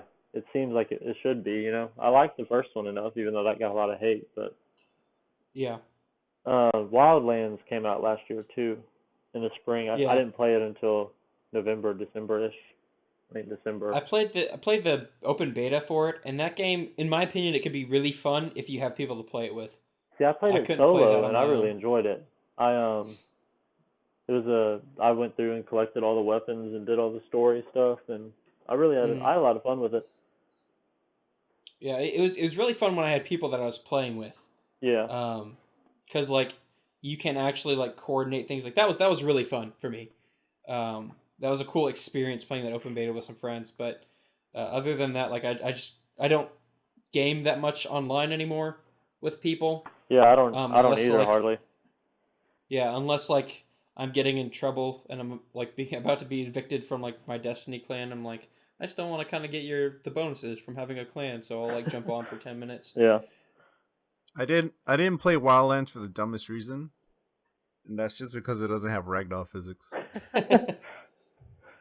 That's just a gripe with me. Where I I think I had don't like actually talked to you those. about that. I think it was you that told me that you can't drag the bodies away or whatever. No, where like if you're falling from a cliff, it's just a stiff animation. Yeah, I gotcha. I've seen the gameplay where like a dude flew off a helicopter and he's like flying at God knows how fast, and he just lands and it's just like the stiffest like kneeling down animation. And I'm just like, I don't know, it bugs me. That's just Then me. you need My to play biggest Just Cause, because Just Cause 3 has some amazing ragdoll physics. Yeah, I played a bit through that. I didn't pass it if though. you're gonna play Just Cause, if you've got older systems, or you got PC, play Just Cause 2. It's leaps and bounds That was better good than too. 3. Yeah, I played those two. I think I passed two. I didn't pass three. I beat 3. I think I've got halfway through 2, but like There is just so playing them much was in they're 2. they're just fun to do because of all the like destruction and mayhem you can cause. That's pretty much like the only reason why I played that game through. I was like, this is actually just like it's not like the story's super deep. It was actually a pretty weak story, but I was playing it. I'm like, I just like blowing stuff up. This is fun. This is like appealing to that part of my psyche where I just want to blow people up and kill things. Right. Just tethering people to shit. Yeah. Yeah, All right. oh, go ahead. I don't know. I would But say my biggest I complaint with thought we were moving on to the Wildlands, if next you one. do decide to go back, because I had a lot of fun with this. It's a really fun game. There's SAMs everywhere, like surface to air missiles, Yeah. and if you blow them up, they just respawn like within a minute and a half. So there are missions where you have to like take the plane or the helicopter full of medical supplies or fuel or whatever and deliver it to the rebels. And there are like SAM sites all over the mountain. And I was like really smart about it. I was like, hey, I'm gonna go blow all these things up. So I blew up like 3 of them. Went back to start the mission, flew over, and they blew me up again. And they're really hard to dodge. Like that was the one thing that I think I died more from SAMs than I did from any AI with a gun. Yeah. But that was my biggest complaint, which I guess doesn't sound like a big complaint, but So, what are your guys' most like look forward to games for 2018? um, Uh, uh, you want to go yeah, you first? can go Or first. take it? Flat out the one I'm most anticipating is God of War. Mm-hmm. God of War, and then probably I would say The Last of Us 2, but I don't think it's coming out this year. Yeah, I don't know. I don't know if we've gotten a date on that yet. Yeah, I don't see it coming out this year. So after that, I'd say Spider-Man. Yeah. That's the only thing that I always get ticked off about with Sony, and I know that I'm mainly Xbox, so this is coming off as hate, but it's not really hate, it's just a critique. They always announce games really, really early. Like, we've been Yeah. hearing about Spider-Man, God of War for like 3 years now, and Days Gone, Detroit. Like, I Yeah. think we've been hearing about Detroit for like this will be the 4th year at E3. If it's, I don't know if it has a release Yeah. date yet, but Well, Yeah, it's coming out a, this year. okay. Detroit's release date is this year. it's a marketing tactic. You know, you tell them like this is down the pipeline so that people can still keep the PS4 in their mind share. Yeah, Sure. but I I'm think not Not if saying it's you- a net negative, I think it's a positive in a way, but to me, I just get, nah, I don't care anymore. Well, you get fatigued after hearing about it over and over Yeah, again. But like that was one of the this probably can't be done all the time, but the way that Bethesda just like was like, "Oh, Fallout 4 is coming out like next month." They did that with And like everything. They've been doing that a lot. They did it with that Quake Champions or Quake Live, yeah, whatever it was like called. they just drop them and then they're like, "Oh yeah, the Fallout Shelter game for the iOS, It's out that's now. out right now." Yeah. Yeah, so like stuff like that was like, that's cool. Like we didn't know Fallout 4 was coming. We like had rumors about it and then they're like, "Oh yeah, next month. Yeah. Go pre-order it right now." Yeah, I think that's And awesome. the thing is, Fallout was such a monster with 3 that I don't think they really needed that much in advance to announce it. well, I mean, it's Bethesda too. They're like such a powerhouse. But I mean, even then, like that was, in my opinion, one of the better ways to release it because that means they had the game probably 99% finished. Yeah. And Yeah. it was just being QA tested and So make sure that there were no 80% bugs. Yeah. Well, 99% finished of what their 80% needed to be. Right. Um, Although I gotta say, Fallout 4 was a letdown. I agree. I don't know. I It was good for what it was. compared to like, 3 I or just New felt Vegas like it- though, it wasn't up to par. It lost its way. It became a shooter. It wasn't an RPG. It was a shooter. Yeah. And the shooting wasn't great. The first time I played it, I was like, "Holy shit!" The shoot, you're accurate now. Like your bullets are accurate. But then the more I played it, I'm like, "This is more of a shooter." Like it lost. You don't have the skill points. Yeah. You don't have your good versus evil It choices. became a It's shooter just- with RPG elements instead of an RPG with shooting elements. Yeah, and Yeah. like the story was, it was one of the things I had to complaint with was like how, I don't know, like there wasn't really nuance to any of your decisions. So like it was like, do you like synths? Yes or no? It's like, well, I don't even know what they are. How can I? Yeah. How can I say yes or no when I have no idea what you're talking about? And you're like, no, and then they're like, everybody hates you now. Or like, yes, it's like, well, the Brotherhood of Steel has declared war on you. It's like, hold on a second. Can we like take a step back? And Yeah, it's like it's just everything was so like black and white with that game that the decisions were like, I don't know, they felt not inconsequential but way too consequential. the more I go back and try to play it and think about it, the more I don't like it. When I first played through it, I absolutely loved it. Like I've put like 90 hours into it. But now that a couple years have passed, I don't think I like it as much. Whereas like I didn't enjoy it, but I recently got it for VR for free, so I'm willing to try it. But I've heard it's really buggy as fuck, which is not surprising. It's Bethesda. yeah, I heard Well, the yeah, I Skyrim mean, like- VR was really good though. I heard it runs really well. It does. That one was really good. Yeah. I got the bundle for that with my VR.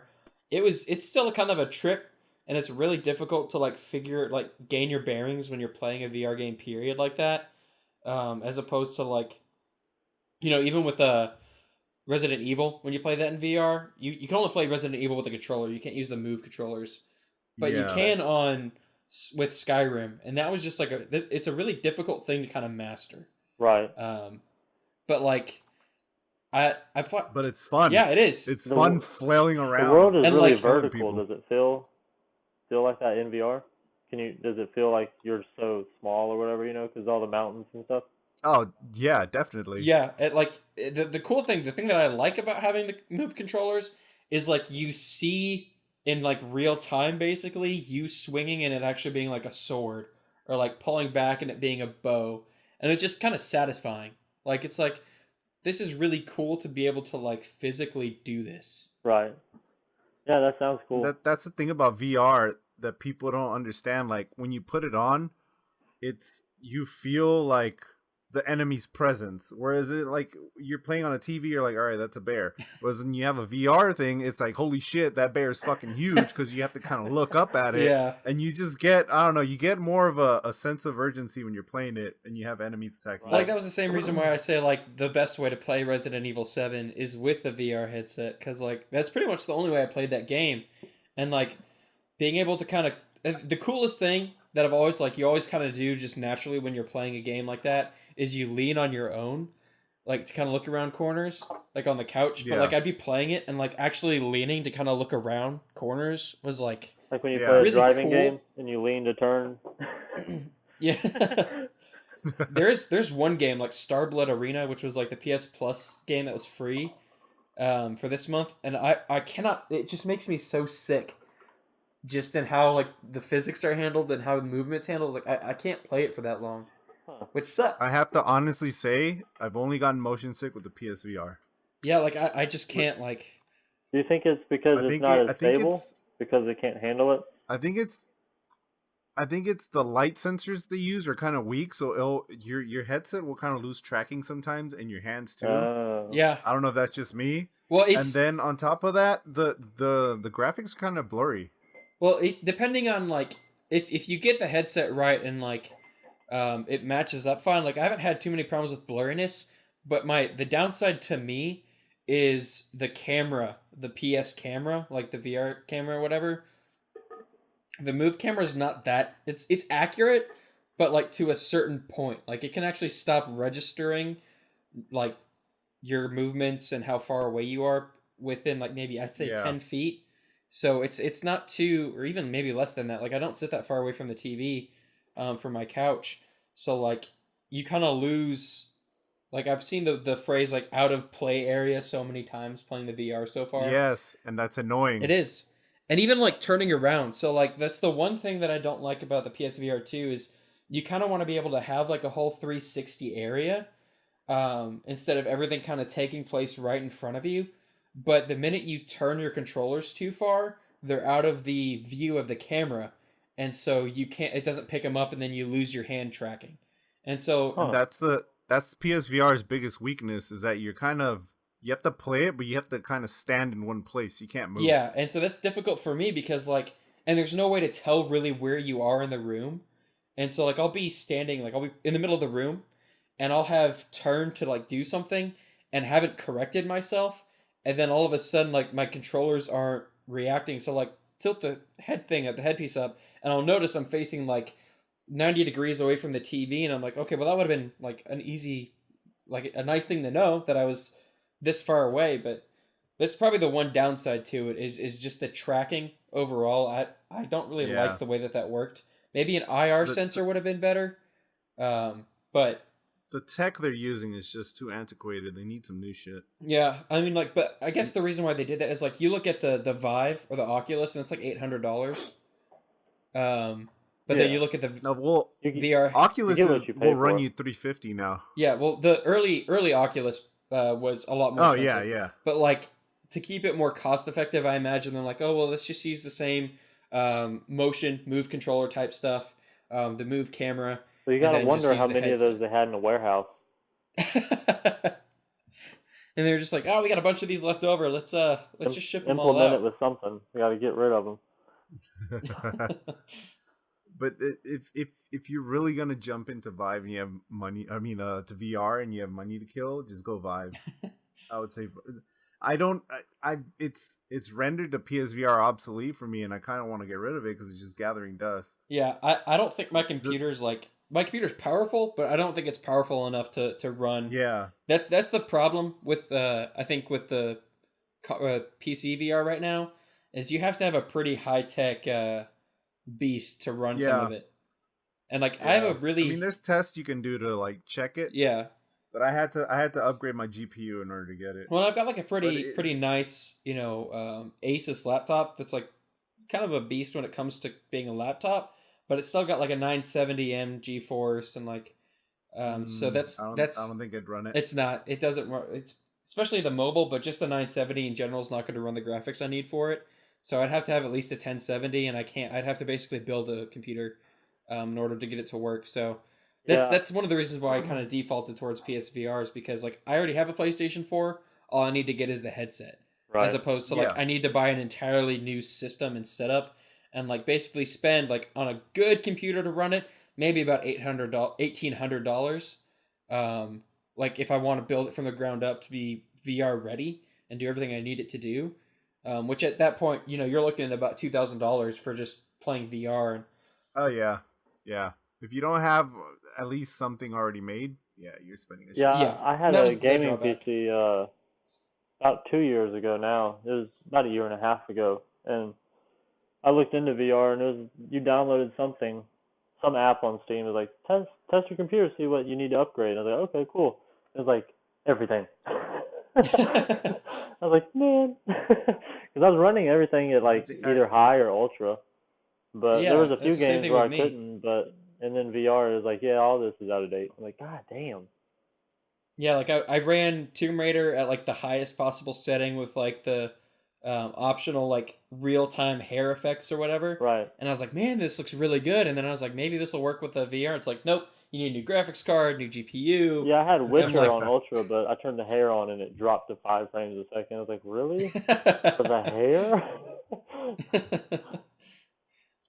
Yeah, I think the future of shooters is on VR for yeah, sure. future of horror If games you is on VR. if you play like a shooter, like if you play like Onward or something or like Pavlov, it's weird. You have to like actually lean against the walls in the game to like get cover. You have to like unload your magazine and pop another one in and chamber around. It's Yeah, I'll crazy. never Well, I forget think that video of it was a shooting range VR, and it was like 5 minutes of this guy trying to put a clip in a gun. He could not get it in. He kept sliding right off of it. Oh, it was funny. I think we're gonna see a lot more horror games in VR before anything else, just because of the experience that it gives you. Like, Yeah. if you just look on the PlayStation Store right now, like a good maybe 10% of those games are gonna be like just horror games. There's a lot of Um, applications they could do. I was thinking, I might have heard this somewhere. I don't remember if I heard it or I was talking to somebody about it, but doing like concerts, like selling tickets to like concerts, you could Yeah. do front yeah, row at like I don't know, whoever you want to see, but pay like 30 I bucks and I go to a honestly concert. thought Sony would have implemented that for like their PSX Yeah. conferences. yeah, that would have been cool. Like I don't know why they haven't done that. You released PSVR. What way better way to Well, sell couldn't it you than do to like wasn't E3 or the Video Game Awards last year? Something was in VR. Like you could go into a VR chat room or something and watch it from I there. think I think it was the Game Awards. Yeah, because I remember them saying like someone talking about like this is the first time we've ever done this and it was really cool. And I think it was for PC specifically. See, if they Um, sold tickets to PSX for 10 bucks a pop, you know how much money they'd make just for nothing? Yeah. yeah, Yeah, like hey, you want to watch PSX? Give $10 and put your VR Because headset Sony's on. yeah, got the whole camera like section of their yeah. company. They already have I mean, the 360 cameras. That's what you need. yeah. Just toss down an omnidirectional camera in like the front row, Right. and then you're good to go. Like, Exactly. And everybody's in the front row that paid 10 Right. That's bucks. all. That yep, would be awesome. yep. All right, And then I'm gonna like start a instead company. of well, instead of you watching like this, like watching the screen right there, you actually get to see the trailer like up close, as opposed to having to watch it on the projector or whatever. Yeah. So I don't know. There's a lot of applications for it. Just right now, like I think this is back when Colin was talking about it. He talked about how right now it's a lot of experiences Right. as opposed to games. And I think right now we're seeing a lot more games come out for it. Like Moss is a game that's coming out for it soon for the PS VR. That Golem game. Like Sony announced a few VR games. See, the problem that it's going to face is the same that the Connect and the Move are what it faced in the beginning. It's going to get a lot of shovelware that people kind of need to buy so that developers and publishers think that there's a market.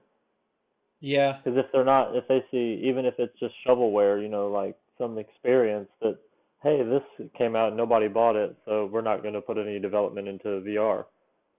yeah, and that's the difficult thing too. Is like you want to have like brand name characters and all these things, and because those sell a lot better. So like being able to say, "Oh, look, it's God of War VR," or like they did with Doom VR. Yeah.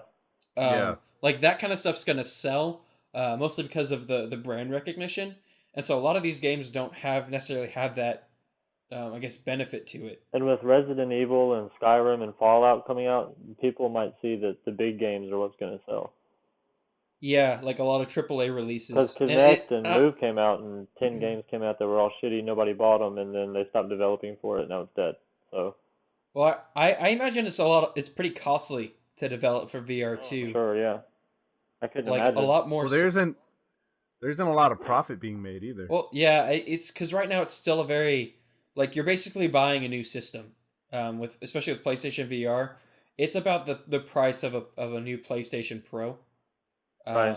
So you're looking at getting basically a new system to game on, and so you kind of have to be in it for the long haul at that point. Like, okay, well, I know that right now it's kind of in the early stages of the games, and this tech's probably not going to get any better in the next, I'd say, 4 or 5 years, Yeah. until like, I mean, they patented a new control. yeah. I just don't think like the headset's going to get any better right now, at least on the No. consumer area for Sony. I mean, they released a new one, like kind of like the V2 or whatever, like really under the radar. That's the one that's being shipped right now. It's the one that I ended up getting. The only without difference knowing was it. the headset could be wireless, right? Well, it was the lights on it too, like Okay. certain tracking lights. So like they added some things to it, to make it better. But like I still don't think like we're not gonna get like 1080p 4K graphics anytime soon on a headset. Right. At least at like the consumer level, just because that'd be just Vive, but the new Vive Pro. but how much is that gonna end up being? I don't know. It's probably gonna be like 1,000. Honestly. Yeah, like it's at the consumer level, like they want to keep it price conscious so that people will actually buy it.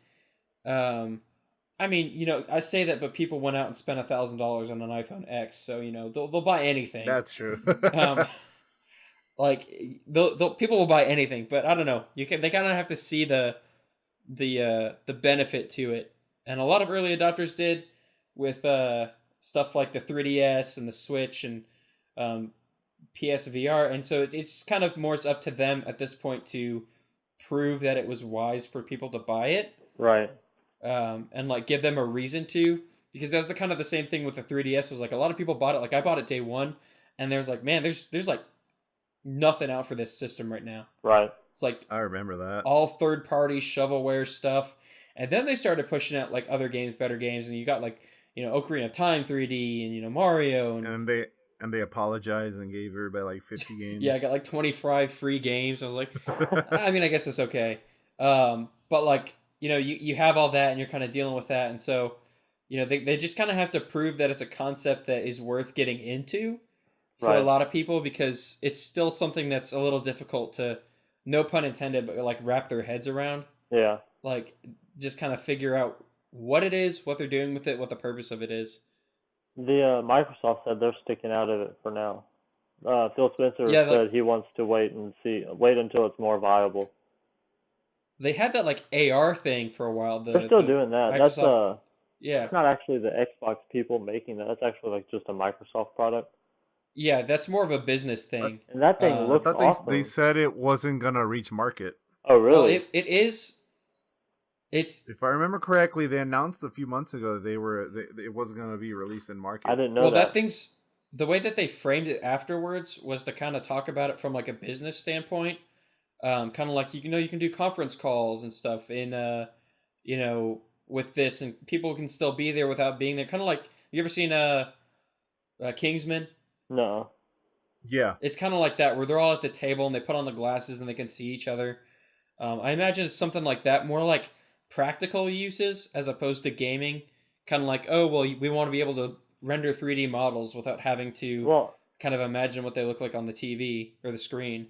yeah. I remember when they announced it at, I don't know if it was E3 or some other game thing, but they did the Minecraft thing. I thought that was awesome. Oh no, yeah, it was really They cool. I don't know if y'all play Minecraft, but they put it on like, did y'all see that when they put it on the table and stuff? Yeah, yeah. I thought that was really cool. I think that's some cool AR could be cool too. I don't know if it would be as, like you said, for gaming as VR, just with the Yeah, concept of it was it. the But HoloLens. That's what it was. yeah, Yeah, the HoloLens. Yeah, it's The more. problem with that though was that a lot of people were saying was that what was it, the view area was really tiny on it. right. Well, yeah, I So imagine it looked so. like it looked like you're looking through tiny slits instead of like having a whole view. It was really Oh, small. okay. You can buy one right now if you want. It's like $5,000 for a commercial Yeah, suite. exactly. Yeah, I remember I looked So, it up like- because they right now it's for developers and stuff. Yeah, you can do like developer or commercial suite, but it's still like $3,000 to $5,000. Yeah, that's And so outrageous. it's like, yeah, and so I mean, again, like I feel like that's more along the lines for like business stuff and like Yeah, people that are designing and want to see their stuff in like real time. And it may It'd hit be like awesome the for market later on. architecting, for architectures. Oh yeah, stuff like that'd be awesome. Or even like doctors trying to map certain parts of the body. Like I could see a lot of practical uses for it. I just don't Well, they could necessarily just think play I could that see a Wii lot of game, gaming uses. the Doctor Wii game. I don't remember what it was Which- called, but the surgeon simulator. Yeah. But Gerson, what else were you looking forward to, man? Oh yeah, shit, I forgot about that. What I say so far? God of War, Spider-Man. Spider-Man. Spider-Man, Detroit Become Human. I don't know how I feel about that want to one. see where. I want to see how much you can fuck shit up in that game. Like how 'Cause, bad like, your decisions can go. How bad you can just fuck up, because in Heavy Rain you could just your characters would get murdered, like flat out murdered if you messed up. Yeah, Until Dawn was the only game of that genre that I've ever enjoyed. And I really enjoyed Until Dawn. I love that game. Until Dawn was really good. Yeah, because it was a horror thing. I think I enjoyed that one a lot too. Whereas Quantic Dream does a lot of weird shit. That's an understatement too. If you ever played Indigo Prophecy, Nuh-uh. that fucking game was a mind fuck. Or even what was it, Beyond Like Two Souls, or with Ellen Page and Willem Dafoe, or whatever it was. Yeah. But it doesn't top like Indigo Prophecy. Like you're a normal guy, you see a man get murdered by a guy in a trench coat, and then it goes on to like that man in the trench coat was like an Indian from the Aztec times, and there's aliens in there, and you're running away from like giant cockroaches in an office scene, and then you're fucking fighting somebody in a Matrix style fight on the side of a building. Is the most mindfuck game ever. Like if you ever get a chance, I'm pretty sure it's probably on backwards compatibility for the Xbox. I think it's on Steam too. Excuse me, it's on Steam. Like for like $3, but it's if you play, you're just the whole time you're just like, what the fuck is going on right now? And I don't think anything has ever topped that in like the what the fuck department from Quantic Dream. But I'm just looking forward to them because they have I like storytelling. Now that I'm getting older, I'm kind of liking more of a narrative in my games. Yeah, right. Same. And it's like an interactive movie, so I would enjoy just laying back, not having to worry about like mashing buttons or anything, but just enjoying a story Right. while I can sort of participate in it. So I mean, yeah, fucking Detroit. I think that's it. Nintendo, I don't really know what they have coming down the pipeline. Yeah, I don't know either. They got what, Metroid? Yeah, but they announced that doesn't have a Metroid. release date. I don't think. What doesn't? No. Metroid 4, Prime 4. No, Metroid Prime 4. They just were like, yeah, we're making this game. So we don't know when At it's this coming point, out. The only thing hyping me up for what Nintendo has in the pipeline is just my imagination running wild on the possibilities of that new Pokemon game. Yeah. Because there's just a bunch of rumors coming out, and I'm just like, holy fuck, please do something different. Don't make the same game again. I want, if I had to like create a perfect Pokemon game again, I'd go back to like the Pokemon Coliseum and XD Gale of Darkness games. Because those things were friggin' great. And the way that those played were amazing. Right. That's more of the same, though, like just turn-based. I want some shit like Skyrim. I'm picturing Skyrim open world with Pokemon. Yeah. And that would just be batshit to me. It'd be amazing if it wasn't as linear. Because Pokemon has this thing where it fools you into thinking it's an open world, but it's really, really linear. Yeah. So like, It's very linear. if You can go back and Xenoblade was forth, but that's Pokemon, it. or just like a Nino Kuni type game.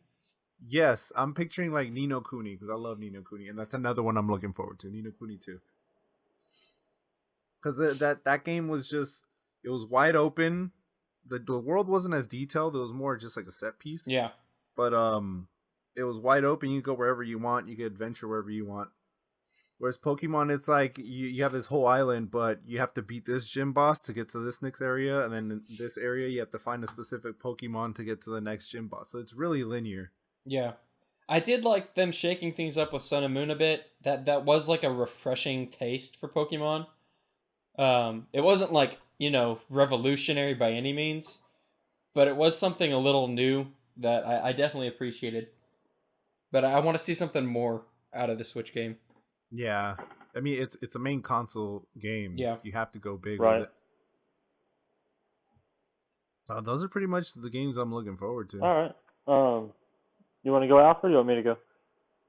I can go if you or do you have something in mind? Oh, you go ahead. Okay. In like 3 weeks, Shadow of the Colossus is getting an HD re-release. And I'm super psyched for that because that game was freaking beautiful on the PS2. Right. And it's gonna look even more amazing remastered on PS4. So I'm super excited. It's not like it's kind of the same thing with The Last of Us. I consider it one of the greatest, like one of the best games ever made, but it's not like my favorite game. Sure. But just like how good it looks, how it plays, I can't wait to play it again. That's like me with Witcher 3. I think it's an awesome game, and I don't ever want to play it. Like The Last of Us was fantastic. Like I consider that a masterpiece in gaming, and the same thing with Shadow of the Colossus. It's just not like, man, this is like my favorite game of all time. Like I'd like to play this again and again and again. Like it was that one experience that I had with it was like, this is what I imagine like the top tier of gaming could be. Yeah. So that's how I feel like with Shadow of the Colossus. So I'm excited to get a re-release. Like you said, Spider-Man. That looks really good. I know we're like Detroit looks good too. Let's see.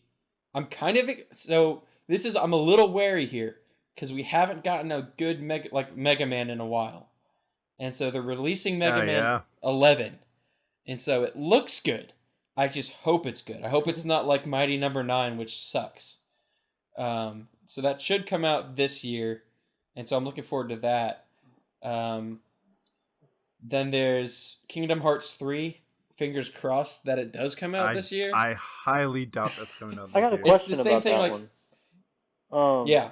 So they've never released a Kingdom Hearts on Xbox, but they're releasing 3 on Xbox. Do you think they will? Don't have you heard play anything about them releasing any of the older ones for Xbox? I don't know if I don't think so. Why? I don't understand. I feel like what's the point of releasing 3 on Xbox without any of the others? It might have been people that had a PS2 that want to play it on their Xbox Ones. Sure. I mean, yeah. But like for me, who kind of wants to get into the series that doesn't have anything else, it leaves me like, I don't know what to do. It might be a rights thing. Like the way it's copywritten might be weird. Sure. Sony might have given them money or something. Yeah. So I don't know. It might be that based on how that worked, and then the way that they're releasing Kingdom Hearts 3 is different. But I hope that comes out this year because it just looks good. Like, and Toy Story's in it, which is like my favorite Pixar film. Yeah. And then we have, granted, saying Square Enix like a game is coming out this year could mean like, 10 years from now, 2030. Yeah, it's like, it's like God time. Like a year for us is like 30 for them or something like that. Like I don't know. It's weird. It's drug dealer time, is what it is. All right, I'll be there in 15 minutes, and then it's like 12 o'clock at night. He's like, all right, I'm leaving the house. Yeah, it's like then cable. It's 1 in the morning. Time. He's like, all right, I'm turning in. Then it's 2 in the morning, and he's here. It's like when cable guys give you a window for what time they're going to be at your house. It's like, between 2017 and 2030. It's like, oh, okay. See you then. I'll be waiting. Yeah. Somebody 18 years old or older will be at the house at the time of delivery. I'll be there between 10 a.m. and 10 p.m. The thing with Kingdom Hearts, though. Yeah. The thing with Kingdom Hearts is that the fucking director just likes to do too much shit at the same time. Yeah, so that's one of the things I've noticed in one.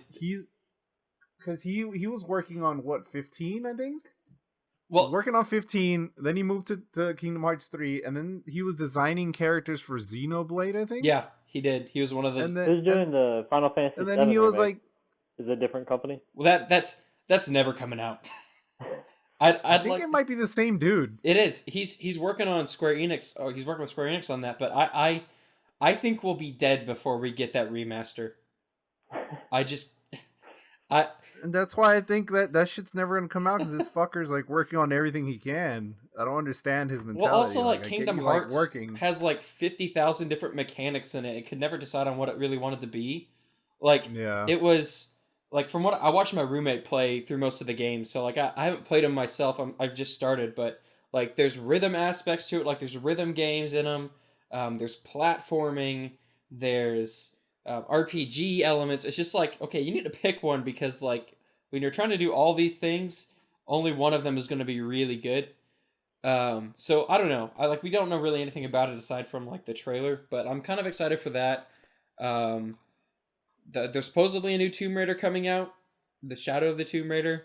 Yeah, did you hear about how that got leaked? No, how? Oh yeah, One of the was it developers was like on a train with his laptop open working on it or something. yeah, and there was like a tweet or something that like spelled out shadow or something for each letter of the first word. Yeah. Um, and so like there's it might come out. We don't know. Again, it's Square Enix, so who knows? And then the world ends with You's getting a Switch release, and that was my first JRPG, and it's one of my favorite JRPGs. Um, and so I'm super psyched for that, because that's what got me into JRPGs in the first place. And then I don't know if I'm excited for this, and I don't know if it's going to come out this year. But Death Stranding, like I don't know how I feel about that. No, there's no way. I There's no way that's coming out. it's supposed to come out this year, but like we have no idea what it's about. We have no idea how the game plays. I think Kojima should just be quiet until he's ready to show game. Well, it's just like he does this all the time. Like when they started teasing Metal Gear Solid 5, it was just like this whole like cryptic thing that he always does this. Yeah, I don't like with that. this, like, And it never, and that's the thing, it never gets old though, because with Kojima, every time he reveals something, you're left with more questions and more intrigue. yeah. Like that last Death Stranding trailer, I'm intrigued as fuck. Well, There's a baby inside you giving you thumbs up. well, like There's invisible creatures. see the thing is too is like it's just you don't know if that's just the trailer or if that's what the actual game is gonna be like, because he's done stuff like that before. I keep telling like the people trailer it's for the gonna game. it's gonna come out and be a mobile match 3 game. Well, like you look at early plays of Metal Gear Solid 2. You play as Snake. And so like everybody's like, "Oh yeah, the whole game's going to be about Snake." And then that's like 10 minutes into the game you're playing as Raiden for the rest of the game. Yeah. And so like he always does stuff like that. It'd be the biggest kick in the balls of it at the end it releases and it's a pachinko slot machine. Published by Konami. Yeah. I don't know. Like I never left Konami. I just opened a whole different branch of it. It's just so weird. Like none of the trailers like make sense. And granted, nothing's really ever made sense.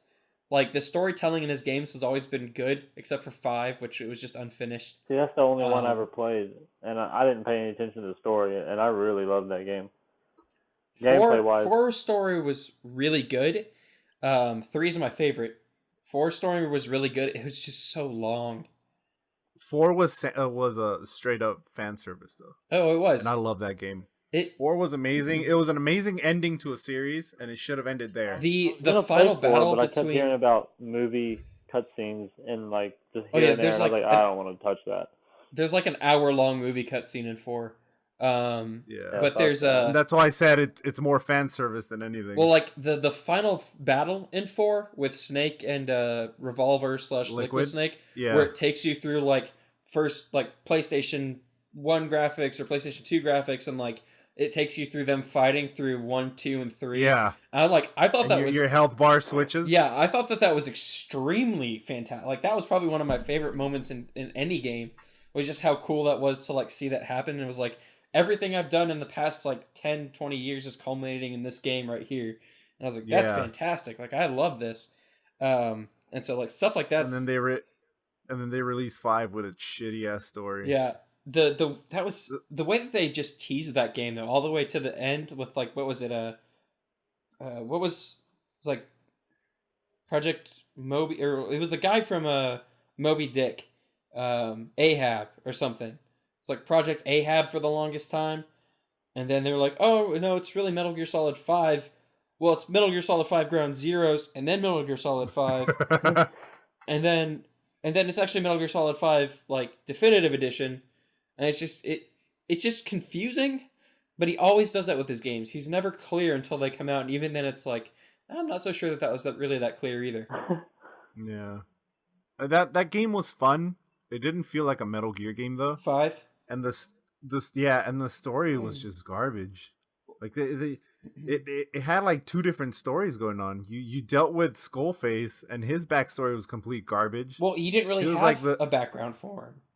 He was like straight up the fucking Snoke of the series. Yeah, like he Where you're just like, holy crap, is he like a past villain or something? And it was like, nah, well, I was the guy that cleaned up after your missions, and I'm mad at you because I didn't get credit or some bullshit and like like the that. problem was like it was so built up to where it was someone that you knew, or like something. It was like along the lines of that. But there was so many things that like were built up really really big and then just kind of dropped off. And that was like the biggest upset was how the story didn't end. But also that you not that it's bad that you had to play Peace Walker, but in order to really understand the story, you had to play Peace Walker, which it's not something that I wanted to do. No. Like that, I ended up like when I got the Metal Gear Solid collection, I tried playing it a little bit, and I was like, yeah, this isn't for me. It was like the Chain of Memories version of Metal Gear Solid, so I just didn't. But yeah, that's what I don't know if I'm excited for it or not, but it's coming out. Maybe. Yeah, Coming out some year. at some point. Right next to Kingdom Hearts. And then there's like Yoshi and Kirby and stuff coming out, and so it's like I'm not excited for that. I'll probably end up getting one or two of them, but it's like I'm not like, oh yeah, new Kirby game's coming out. It's definitely a console mover right there. Then The thing, I feel like if you've played one Kirby, you've played them all. You're usually fighting the same first boss, which is that tree that's dropping apples on you. yeah, And then the fucking main boss usually ends up being King DDD, and then you're just like, okay, it's Kirby. well, it's like it's difficult to say what Kirby is and why they keep making those games. A lot of people say that it should just be put out to pasture, because they're kind of. It seems like they're slowly moving Yoshi back into the forefront, and kind of like just making Kirby shovelware. But I don't know. I'm not like excited for those games. Like they're coming out. That's all I can really say about them. We're supposedly getting a Bayonetta 3, hopefully either next year or this year or the Yeah. year No, it's after. coming out this fall, isn't it? Or this spring? Yeah, something like that. So I know 2 is being re-released on Switch Both of with them are. 1 packaged in. Yeah. Yeah. And then 3's coming out, and 2 is great. That was actually really fun. I guess you could call that a hack and slash 2. That was probably one of my other favorite ones. Just because it was so fun, so stylistic. So I'm excited for 3. I hope 3's good. I don't have any reason to believe that it's not going to be. Platinum Games does have some hit or miss games. Like I think they did the Legend of Korra game. Hey, they did Nier. Yeah, they did. Yeah. I think with Platinum Games is they have several teams, and they stretch themselves out thin sometimes. Yeah. Well, like you see, like they did, they did Nier, which was fantastic. And then they did, they did the Legend of Korra game, which was not so fantastic. Then they did Star Fox Zero, which bombed majorly. And then they did. I want to say Nier was their first good game in a while. Well, it depends on how you feel about Metal Gear Rising Revengeance, because they did that too. Yeah. And that was an interesting game. You want to talk about a game that like was made with the move in mind? That was probably that one, but it just played horribly with the move. So I really wouldn't necessarily call that a move game, but yeah, they Nier was really really freaking good. The Bayonetta 1 and 2 were really good. Other than that, you're looking at stuff like Metal Gear Rising Revengeance, Transformers Devastation, and Star Fox Zero. I heard that And then a Transformer Teenage game Mutant Ninja wasn't bad Turtles though. Devastation, it's like a kind of a fighting game. I haven't heard it's bad, but I haven't heard it's good. It's kind of gotten like Cartoony, right? I heard it was really good. yeah. I heard good Yeah. things about it. I never played it what I've, myself. like- so I think I got don't it know. free. You got it for free? I think I got it for free on PS Plus. I think it was free Oh. for PS Plus for a while. Yeah, it was. I remember that. It was I it was haven't played fun. it. It wasn't like so I liked War for Cybertron or whatever it was, the other one, a lot better. What was it? Yeah, War for Cybertron. That was actually pretty fun to play. It just I don't know. I liked it a little bit better than Devastation. It wasn't bad. Devastation wasn't bad. It was just not like fantastic. But it looks like a lot of the stuff that they make, Platinum Games, is like hack and slash. Yeah. I mean, they made the wonderful Yeah, I see 101 for Wii U, and I didn't like that game. Some people did. I really wasn't that big a fan of it. I didn't like how it played. But you know, they don't have a bad track record, so I don't see any reason why Bayonetta 3 would be bad or anything else that they make would be bad. Yeah. No. They just have a bad game every now and then. Yeah. But I guess I'll go now. I'm really excited for Red Dead 2. Oh yeah, I forgot about that. Which I don't know if that has a release date yet. I think spring is all they've said. It's supposed to be this year. Supposed to be this year. Right. Yeah, Q2 2018. Okay. Yeah, coming up like in 2 weeks or 3 weeks is Kingdom Come Deliverance. Have y'all heard of that? Exactly. Yeah, I forgot about that one too. Game looks. I've been following that for a few years. ACG on YouTube. He posted some videos about that like 2 years ago and put me on it. But that was totally kickstarted too, which is pretty cool. Hopefully it'll be good. Far Cry 5. I'm really stoked for that. I've always really liked the Far Cry games. I liked 4 a lot. I know some people didn't, but I liked 4 a lot too. Yeah. Like I said, I'm pretty sure I've liked all of them. So the second one is probably my favorite. Primal. I hated 2. Yeah, I didn't play Primal. You're right. I never played that one. You didn't like 2? I hated 2 because you got malaria right off the bat. And I was like, I don't want to deal with this shit. Yeah, that sucks. Well, I don't want malaria. I don't want to deal with malaria in video games. Okay, well, come on. That sucks. at the beginning of Metal Gear Solid 4, you get stricken with old age. So like, you can't really complain about that. There were definitely some. But the thing is, that was set up throughout the games. Like, you're a clone. You're fucking degenerating I know, but faster. it was still like a mechanic that like didn't necessarily need to be in the game. Like, Kojima took like every possible thing that could be a mechanic and was like, your breathing's like too high, so like you're gonna go into shock, and you need to lower your heart rate like two beats, and like take this medicine for it. It was like just so like over the top. I'm excited for Sea of Thieves too. Really, I played the I played the alpha for a few weekends and I really enjoyed it. So I'm excited to see how that turns out. This one I'm not real sure if I'm excited for because of who is publishing. I don't know exactly who the developer is. Probably someone within the company, but Anthem. It looks really cool. I don't know how it's going to turn out. It looks great, but recent events. That's why I said I'm very hesitant, but I'm keeping my eye on it for sure. Yeah, I mean, like, I hope that it's the better of the two that comes out because like they just pushed all their resources towards Anthem. Right. And they're like, oh well, let's push it here instead of any other game we're working on. And I think if this game doesn't do well, that's gonna be it for BioWare. Yeah, I could see that. Because I think it might be just make companies have kind of a bad taste in their mouths towards them because you're looking at like Andromeda, which was like their last big release, and that was kind of a crap show. I've never played it. I haven't played any of the Mass Effect games. Well, you just like Google like I've seen Mass some Effect videos. Yeah. It's just it was a mess when it came out. Like I never played it. It just didn't do well. I've been tempted to buy it because it's been like $10 on sale, but I'm just like I don't know. Everything I've seen doesn't appeal to me. Like, but I love Mass Effect 2. I'm pretty sure it's already on EA. I don't know, which I pay for, which I need to stop paying for. But it's one of those things where it's $5 a month, and I don't ever feel like canceling it because I'm lazy. But State of Decay 2 looks really good too. I enjoyed the first one. It does, and that has co-op now too. Yeah, I believe so.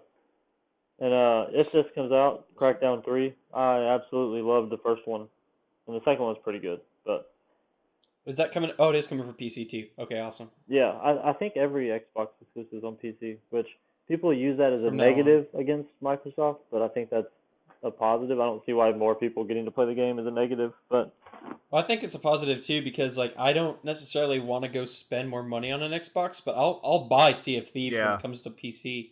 Yeah. Exactly. Yeah, That's why I said when we were having that conversation that I don't really see a necessity to own an Xbox if you have a PC. Sure. Yeah, and they're doing a lot of crossplay too, so like I can play with people on yeah. Sea of Thieves will be on crossplay. Xbox. Um, Yeah. yeah, I think that Xbox is like fan service wise and appealing to their fans is doing great things this generation. Between that, backwards compatibility, and just other stuff too. But yeah, I'm trying to think. I don't know what all else comes out this year. Um, I don't know if this is supposed to come out this year. Did you ever see that Biomutant game? You play like the little raccoon. Oh yeah, I've seen. I don't think I've seen gameplay, They but released some gameplay. the It few looks images really I've cool. seen, the few images I've seen, I'm interested. So I look forward to seeing more information. There's just that Code Vein game, which is like Dark Souls kind of, but Okay. more JRPG-ish. That looks really good. Oh yeah, I saw that too. Yeah, so I'm kind of looking at that. That's supposed to come out this year. The So game. I'm kind of looking forward to that one. The game I was ignoring up until this week when I saw some beta footage is speaking of Metal Gear Survive. Hmm. I think the biggest problem that game has going forward right now is the fact that it's a Metal Gear game. That is not I Metal think Gear. if they just If it wasn't, I think if they I've just dropped that played- title, use the Fox engine, Yeah. and they were like, here's a zombie survival game, and then just toss that out there, I think people would be a little bit more apt to buy it. Yeah. Because it has the potential to be good. I just think that the biggest thing hurting it is that they're calling it a Metal Gear game. It looks like fun. I've been Yeah. watching some footage of people playing it. It looks like a lot of fun. But to me, it's not a game I would spend. I would pay full price. No, for. me neither. It won't be. If I It's get something it'll be I'd cheap. get at budget. Right. I think it'll be like 30 Yeah. $30 or something when it comes out. I don't think it'll be a full 60 price game. Oh, I bet it'll be 60. Yeah. It's Konami. I That's true. doubt they would make it. And Monster Hunter too. I've never really been into those games, but I've been paying a lot of attention to it, and it looks really good. To World, yeah. Yeah. That comes out I soon. love those games.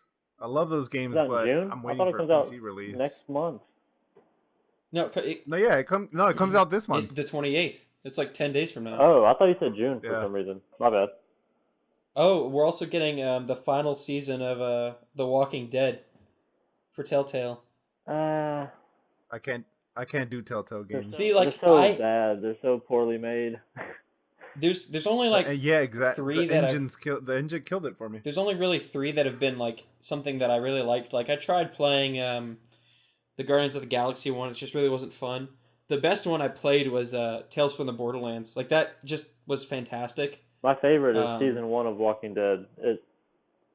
Oh man, some It of the was- decisions you made in that game, like. But see, I never even finished season 2. It just didn't catch me like the first one did. I just want to finish the story. Like I want to see how it ends. I want to see what happens. Now that we're like reaching that like the end of that whole arc. Right. I want to see how it ends. I want to see what happens to it. Yeah. How they wrap it up.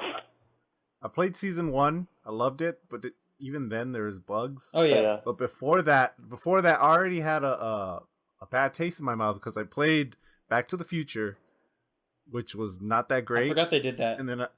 And then I played that fucking garbage ass Jurassic Park one, and that pissed me off. I didn't finish that one. I always forget they did those 2 games because like their breakout hit was The Walking Dead. Like Yeah. that's the one Like- that really like put them on the map, and like they started throwing licenses at people. Started doing that for them. And then but their engine just doesn't hold up, and they said they've upgraded Their it, but I don't engine see is it. crap. There's Like, still bugs. I'm not going to beat they around the bush. It is crash. a terrible engine. I don't understand why they need to take 2 years off and either develop a new engine or Yes, they- buy someone else's. I don't care, but I will Yeah. not buy them more of their games if they continue using that shit engine. there's no excuse. It's not graphically intense. There isn't that much gameplay that it needs to like fucking overload Yeah. and crash all the time. I don't understand. It's just a crappy ass. They need to engine. use Life is Strange's engine. I mean, even then, Life was Strange was still a little buggy too. Yeah, but it wasn't. I think- it wasn't Telltale levels of bad though. That's true. Because I mean, I don't know. I played think- through it 3 times, and the first one I haven't played the new one, so I don't know how it goes. Mm. And I really love that game. Man, I don't think I hit that many bugs. Whereas Walking Dead Season 1 is the only Telltale I played, so maybe I'm kind of biased because it was an old one. But Yeah. it was really bad. Even the Xbox One version. I mean, they've kind of refined it. I mean, I think that it's really difficult to play multiple versions of that because basically you're playing the same game with a different story, which doesn't sound like the same game, but like you're going into it like I know the exact mechanics, I know exactly the gameplay that I'm gonna have to do, Right. um, and you're going into it with that mindset, which is why I love like the Tales from the Borderlands because there were some more like there was some shakeups to it, plus the humor was just spot on. Yeah, I've got that I downloaded. They gave it out for free on Xbox, but I haven't played it yet. that was by far my favorite Telltale game. Maybe I'll check it out then. Just because it was so good. If you like Borderlands, I highly recommend that. It's just so funny. Yeah, what? Um, Speaking of anticipated games, have you all heard anything about Borderlands 3 besides, hey guys, we're working on it? I have. I don't know how much I can talk about it though. Okay. Because I've had a few people talk to me about it, and I know that it is in development. And kind of like I heard that Darksiders 3 was going to be in development, and I hope we get that this year. Because Darksiders, I think I we never will. played it. Darksiders is another. That's a fantastic series. Really? Yeah. That I didn't pass 2 because I felt like there was too much to do in that one, so I kind of lost interest. Yeah, that was like a But I massive love world, the first but one. like the first one was really good. 2 is really good. I'm so glad we get a third game in that series. They I'm so have to glad do they 4. picked that There's up. 4 horsemen. Yeah. Yeah. I mean, if they don't finish all 4, then that's kind of a downer. Yeah. I just want to see What a them. fucking- I just want to see how 3 goes because if 3 like knocks it out of the park with THQ Nordic, then I think they're gonna make a 4th and they'll finish up the series. But like I know that they're working on a Borderlands 3. I don't know how far in development it is. I'm trying to remember what I was told. Because there was somebody that I knew that worked for Gearbox because they are in Dallas, or they're in like the Arlington, Dallas, DFW like type of area. I think they're in Flower Mound. And I was talking to somebody about it, and they are working on it, but like I don't know if it's coming out this year.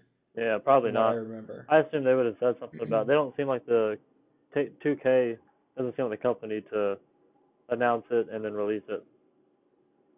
Yeah, I think it'll be. If it's announced, it'll be E3. And then come Yeah, out next I year don't- probably.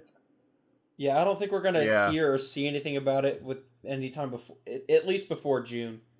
I mean, like even they talked about the Game Awards, like I think it was 2 years ago, or yeah, a year ago when he said, "Yeah, we're working on it." I'm like, "Yeah, I know you probably are, but I don't know. It's just gonna be interesting because That's the whole they, thing with me is like, just don't say anything until you can at least show gameplay or something. yeah, That's that's like that one EA conference they had. I think it was E3 2 or 3 years ago, where literally all they showed was fucking concept videos. Oh, here's the new Mass Effect. Yeah. Here's the people working on it talking about it. They're like, yeah, we're working on Worlds, and they're just showing concept art. with like They did that for like 5 games. developer diaries for Star Wars and Yeah. stuff is like, I think It's like, don't show me this. This is fucking out garbage. of some of the major publishers and stuff, I think Ubisoft is possibly my favorite. Because even though they'll put out some glitchy games in the beginning, but they stick with those things, man. Like The Division, Rainbow Six Siege, all these games came out and should have failed, and 3 years later, 2 years later, they're still going, if not I stronger don't know. than they were. Was it Syndicate, Assassin's Creed Syndicate that they dropped like super quick? Because there was an Yeah, Assassin's. I guess it was. they It was- butchered Assassin's Creed, but like I said, I haven't played those, so I can't speak on those. Yeah. Just- Well, they like just dropped it off. They were like, you know what? Let's take 2 years. And hey, and- it or works take a year because off. Origins is fan-fucking-tastic. It's really good. But it took them so long to make a good one. I though. know, yeah. The thing with them though is they do too many open world games. Yeah. I think that's their downfall. They're like, everything needs an open world, but they don't feel that open world ending intriguing to I do, don't know. so Did you just play kinda left Mario with- Rabbids Kingdom Battle? That was an open I world. didn't. I heard that was really I good. didn't because It was. I felt like I was at the time I was playing through XCOM 2, so I didn't really feel like I needed a Mario XCOM game. I'm. But I'll pick it up down the line. It's actually like I started playing it and I was like, I can't not like this because it's actually pretty good, and it's actually a little difficult because you kind of have to set things up like, strategically. Plus Grant Kirkhope does the music for it, so that's always a treat. But When I get a yeah, Switch, that'll be one of the first games I get. I think it looks awesome. it was such a surprise. It's just out of nowhere. I was like, this is actually a good game. I was surprised it goes on sale, but then I remember it was a Ubisoft game. That's why. And I liked on E3, the guy that was developing, like the head director or whatever, it seemed like he was really into it. Oh, he is super excited because I think they approached him, Nintendo, or he approached Nintendo, and with the concept, and they were like, "Yeah, can you add Mario into it or something like that?" And he was like, "Are you serious? You want me to do this?" And I'm like, "Yeah." And so he got the go ahead and made the game. And he cried on stage when Miyamoto was out there with him. Yeah, no, he's super excited. Like that was like he said he talked to a few interviews, and basically like that was one of the biggest things he'd ever done in his career. Yeah. Was basically develop a Mario game. Yeah, that's awesome. Yeah. And that's kind of what's interesting with Nintendo right now is that they're reaching out to different companies to develop games for them. Yeah, like Smash was by Bandai Namco, right? Well, they helped Namco out. Bandai, whatever. They helped out with it. It's still because I don't think HAL Labs does anything anymore. I don't think it exists anymore. But they reached out to Capcom and Namkai, or Bandai Namco. Namkai Bandai. Yeah, that one. And we they call reached out to them a and so gaming podcast. And they all teamed up and did that. So they're doing a lot more things with other companies. Like they're pushing a little bit more on Platinum Games, with exclusives. They're giving a lot of stuff to Monolith Soft. Like I know Monolith Soft, the guys that did Xenoblade Chronicles 2, helped out with Breath of the Wild, in like developing the world and developing the maps and stuff. So they're trying to do more like more developers, like get more people in on this stuff, and then they go around and like do really random stuff like the Nintendo Labo, which we can talk about next time. But like it's just I'm not surprised, but it was just such a weird thing. But yeah, Nintendo's Nintendo. Like you can't hold them to the same standards as everyone else because for better or worse. It's kind of it's kind of expensive. It's kind of expensive. Hey, they made a turnaround though. Wii U was a disaster, and Switch has so far been like really one of awesome. the best-selling consoles. Yeah, the best-selling console it's in the US. Such a turnaround. For the fastest. Such a turnaround that they're taking risks and selling people cardboard now. Oh man, you didn't see that with the Wii U. No. The cardboard's probably still more sturdy than the Wii U gamepad though. It's probably all the leftover Wii U boxes they're trying to get rid of. Just turn it inside out; they won't notice. Yeah. Let's call it Labo, whatever that means. I'm just rallying on them, fucking around. Yeah, man. So yeah, I guess that's it for episode 0. Yeah, it was long, but it was good. Yeah, I'm glad we had more stuff to talk about than we thought we would 10 minutes before recording. Yeah. But yeah. So I guess we'll see everybody next week. Yep. All right. all Peace right. out. Sounds good. Bye.